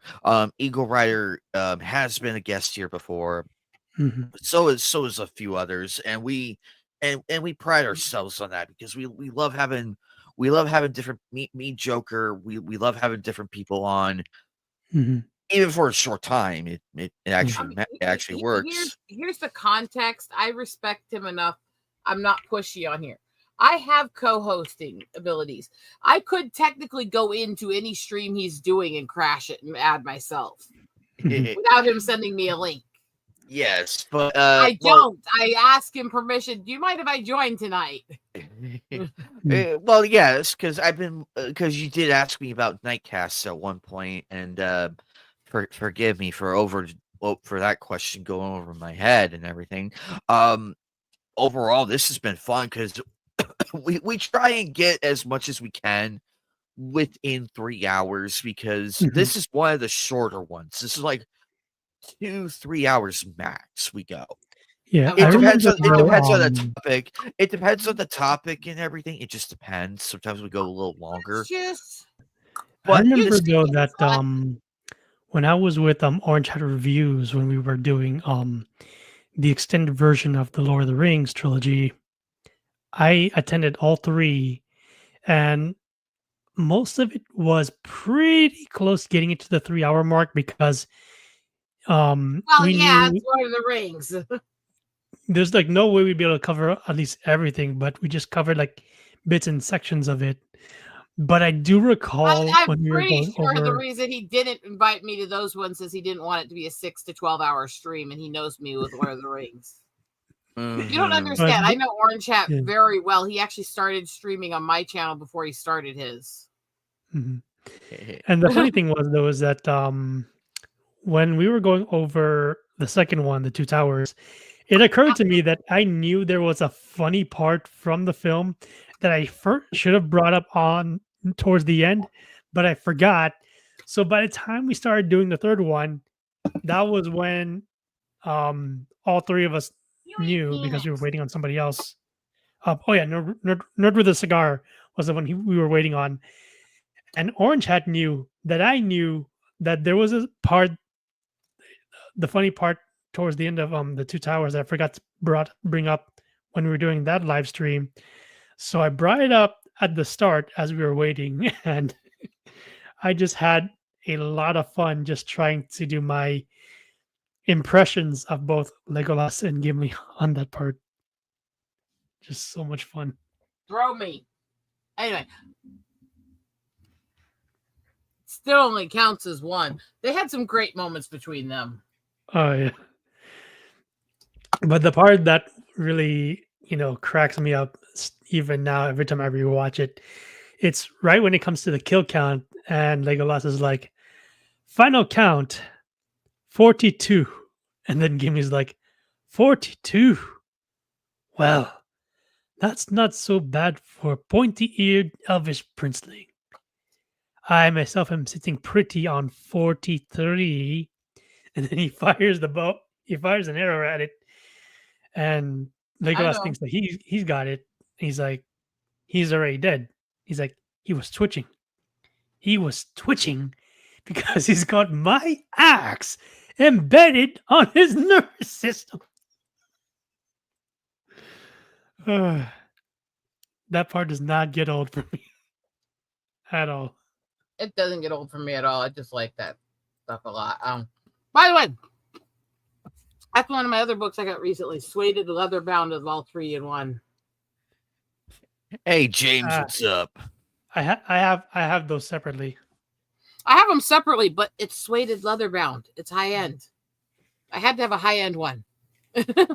Although there's one that I realize I need to try to get into, like, starting to read at some point. It's this. Yeah, I've read that. Trust me, you're not gonna find anything in that whole collection that I haven't read. I mean, let's just say though that on some of the books I'm a little late in reading. Question I have that I'm not saying anything negative. Please don't imply this as me implying you're young or naive or anything. Just curious how old you are. Oh, you're referring to me? Mm-hmm. I know I look like a teenager in terms of appearance, but I'm actually in my mid-30s. I still get carded trying to buy a rated R movie, and I'm 41. Yeah, the funny thing is that, like, sometimes when I went with my family over to Vegas, I always have to, when I'm hanging around the slot machines, I realize I have to show my ID. Otherwise, the people are going to be asking, is this guy a little bit young to be being around the slots because they don't want to lose their job? And I'm not trying to make them lose their job. So I'm like, might as well whip it out. And yet, and also, this is me exhausted, no makeup, splotchy faced, and I still look this age. So, hey, if I dress up nice to go out, I don't look real. That I found out was evident because of the fake claimers I got when Drew posted the video of me at his show. Because I got a bunch of people harassing me, accusing me of being a Gen Zer on TikTok.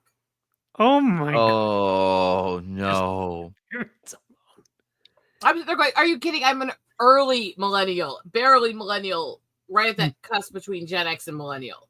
And they're going, it's just that generation and the Gen Zers on TikTok. I'm going, how old do you guys fucking think I am?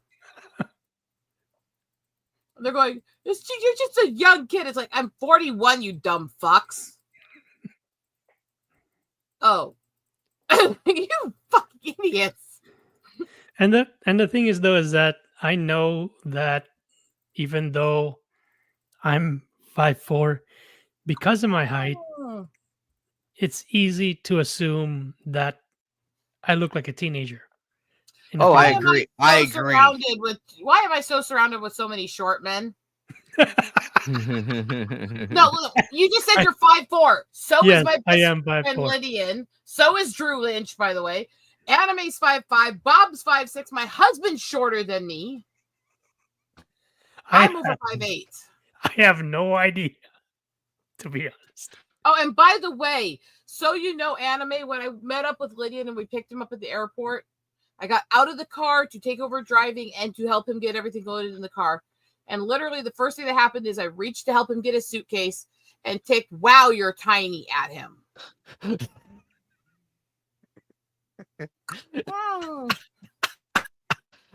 Oh, that's funny. So I So, heard yes. Joker is probably out for the night. I'm gonna Great slowly penis. close out Knightcast. So a reminder, tomorrow night at 7:15 Mountain Standard Time. I have to say the time zone here because Fair enough. I realize we all live in different time zones, and in the state I live in, we don't have daylight saving. So I have to say the time where I live just to make it work for the Make it content. clear, if you're I in mean- Arizona, you are Mountain Time Zone during the spring to fall. If you are in Arizona, you are Pacific Time Zone in late fall to early spring. Yep. So tomorrow night we are going to be watching Black Cat, the complete series, at 7:15. I just have to do a test run of this tonight, and hope to God for the best. Tomorrow, I will Oh, not dear be. Lord. Oh, tomorrow. Sorry, Friday. Friday is my off day of content. I will be taking a breather. Saturday, up in the air on what I want to do. I don't know if I want to continue Tomb Raider 2 or play a different one. You don't Sunday, get to take days off, you lazy fuck. I mean, wow. Friday is literally one of my only day offs I can do. Because I hang out with everybody else on that day. On Sunday is Nights at the Anime Table, episode 107. Hard to believe we're already past our 100th episode. I mean, Jesus Christ. Monday is Sly Cooper. Next Tuesday night is RoboCop City. We're going to RoboCop land. I'm excited. Game works just fine. Jedi Survivor got on the fritz last night, and it pissed me off so badly because it said something about the video capture, but it was working fine the last few times. And it's just like, you know what? I am done with this game. I've had enough issues. So I uninstalled it, and now I have RoboCop in. So that's what I'm going to be doing for the coming Your favorite week drink. and everything. Wow. Anyway, thank you to Geek Archivist for sharing his story and also what he's going to be doing this time around. I'm looking forward to the content, buddy. I've been loving it. DJ Ronnie G, a great, wonderful friend. Thank you to Joker, the wonderful second co-host to me and Eagle Rider for Knightcast and the watch parties. That's been very helpful. Need to get more people for the watch party, but we're building. We are You building. do the watch parties on Thursdays usually, though, right? Yes, around. I'll never 7 be o'clock. there. Oh no. Thursday Ow. is literally the private hangout for me and Lydia and Steve and everyone across multiple states and countries to get together and do our video hangouts. That makes perfect sense. And it's been that way for like 3 years. Well, I don't want to ruin a tradition for you, so you have a pass on that. Thanks I'd like to to join the Jasmine. watch parties, but I don't think they're important enough to mess up actual inner circle friend stuff in real life. I agree on that. Ichigo Senpai, thank you. Jasmine, Kumbada, kumbada, senpai.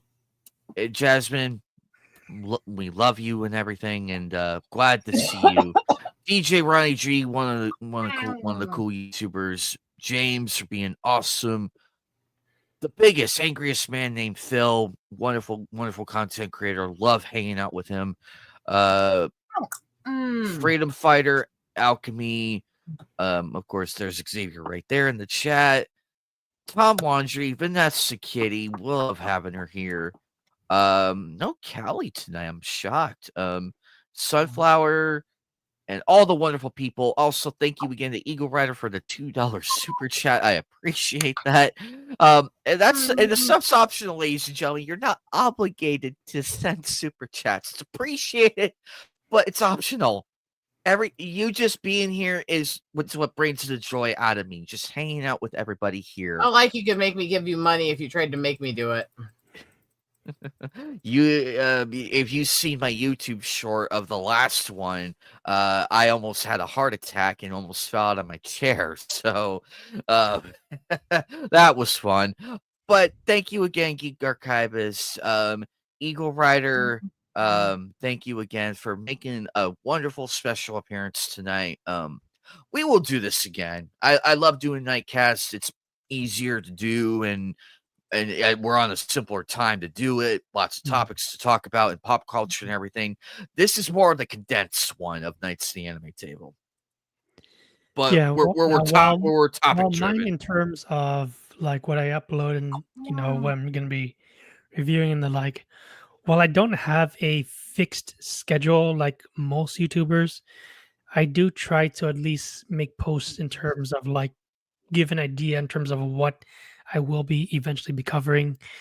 But on some other ones that I have posted, even though I did say I was going to be going to certain events, unfortunately, there are times where it doesn't always work out. So I do sometimes try to do a follow up when needed. Mm-hmm. Well, Agreed. Anyway, but we appreciate you, Geek Archivist, for coming out tonight. I know you're really busy with your content, but I appreciate you coming out and spending the last hours with us on Knightcast. I know you have to get going and get some stuff going. Check out his channel, ladies and gentlemen. He does a lot of great videos on comparisons and some films and everything, and he's brutally honest about it. And that's all we ask is the honesty. Again, thank you, Eagle Rider, my wonderful co-host for Knights of the Anime Table, for coming out tonight. I appreciate you coming out tonight because we do need a bit of a bigger. It's okay to expand a little bit, so, and it's worked out completely fine. We actually got our talking points across and everything, so I'm happy. I can actually stay on topic sometimes. But anyway, guys, we are going to get out of here. Check out everybody's channels. Also, thank you to everybody on X for making this awesome. And also to the 12 people watching on YouTube, thank you again. This means a lot. We will see you all soon. And I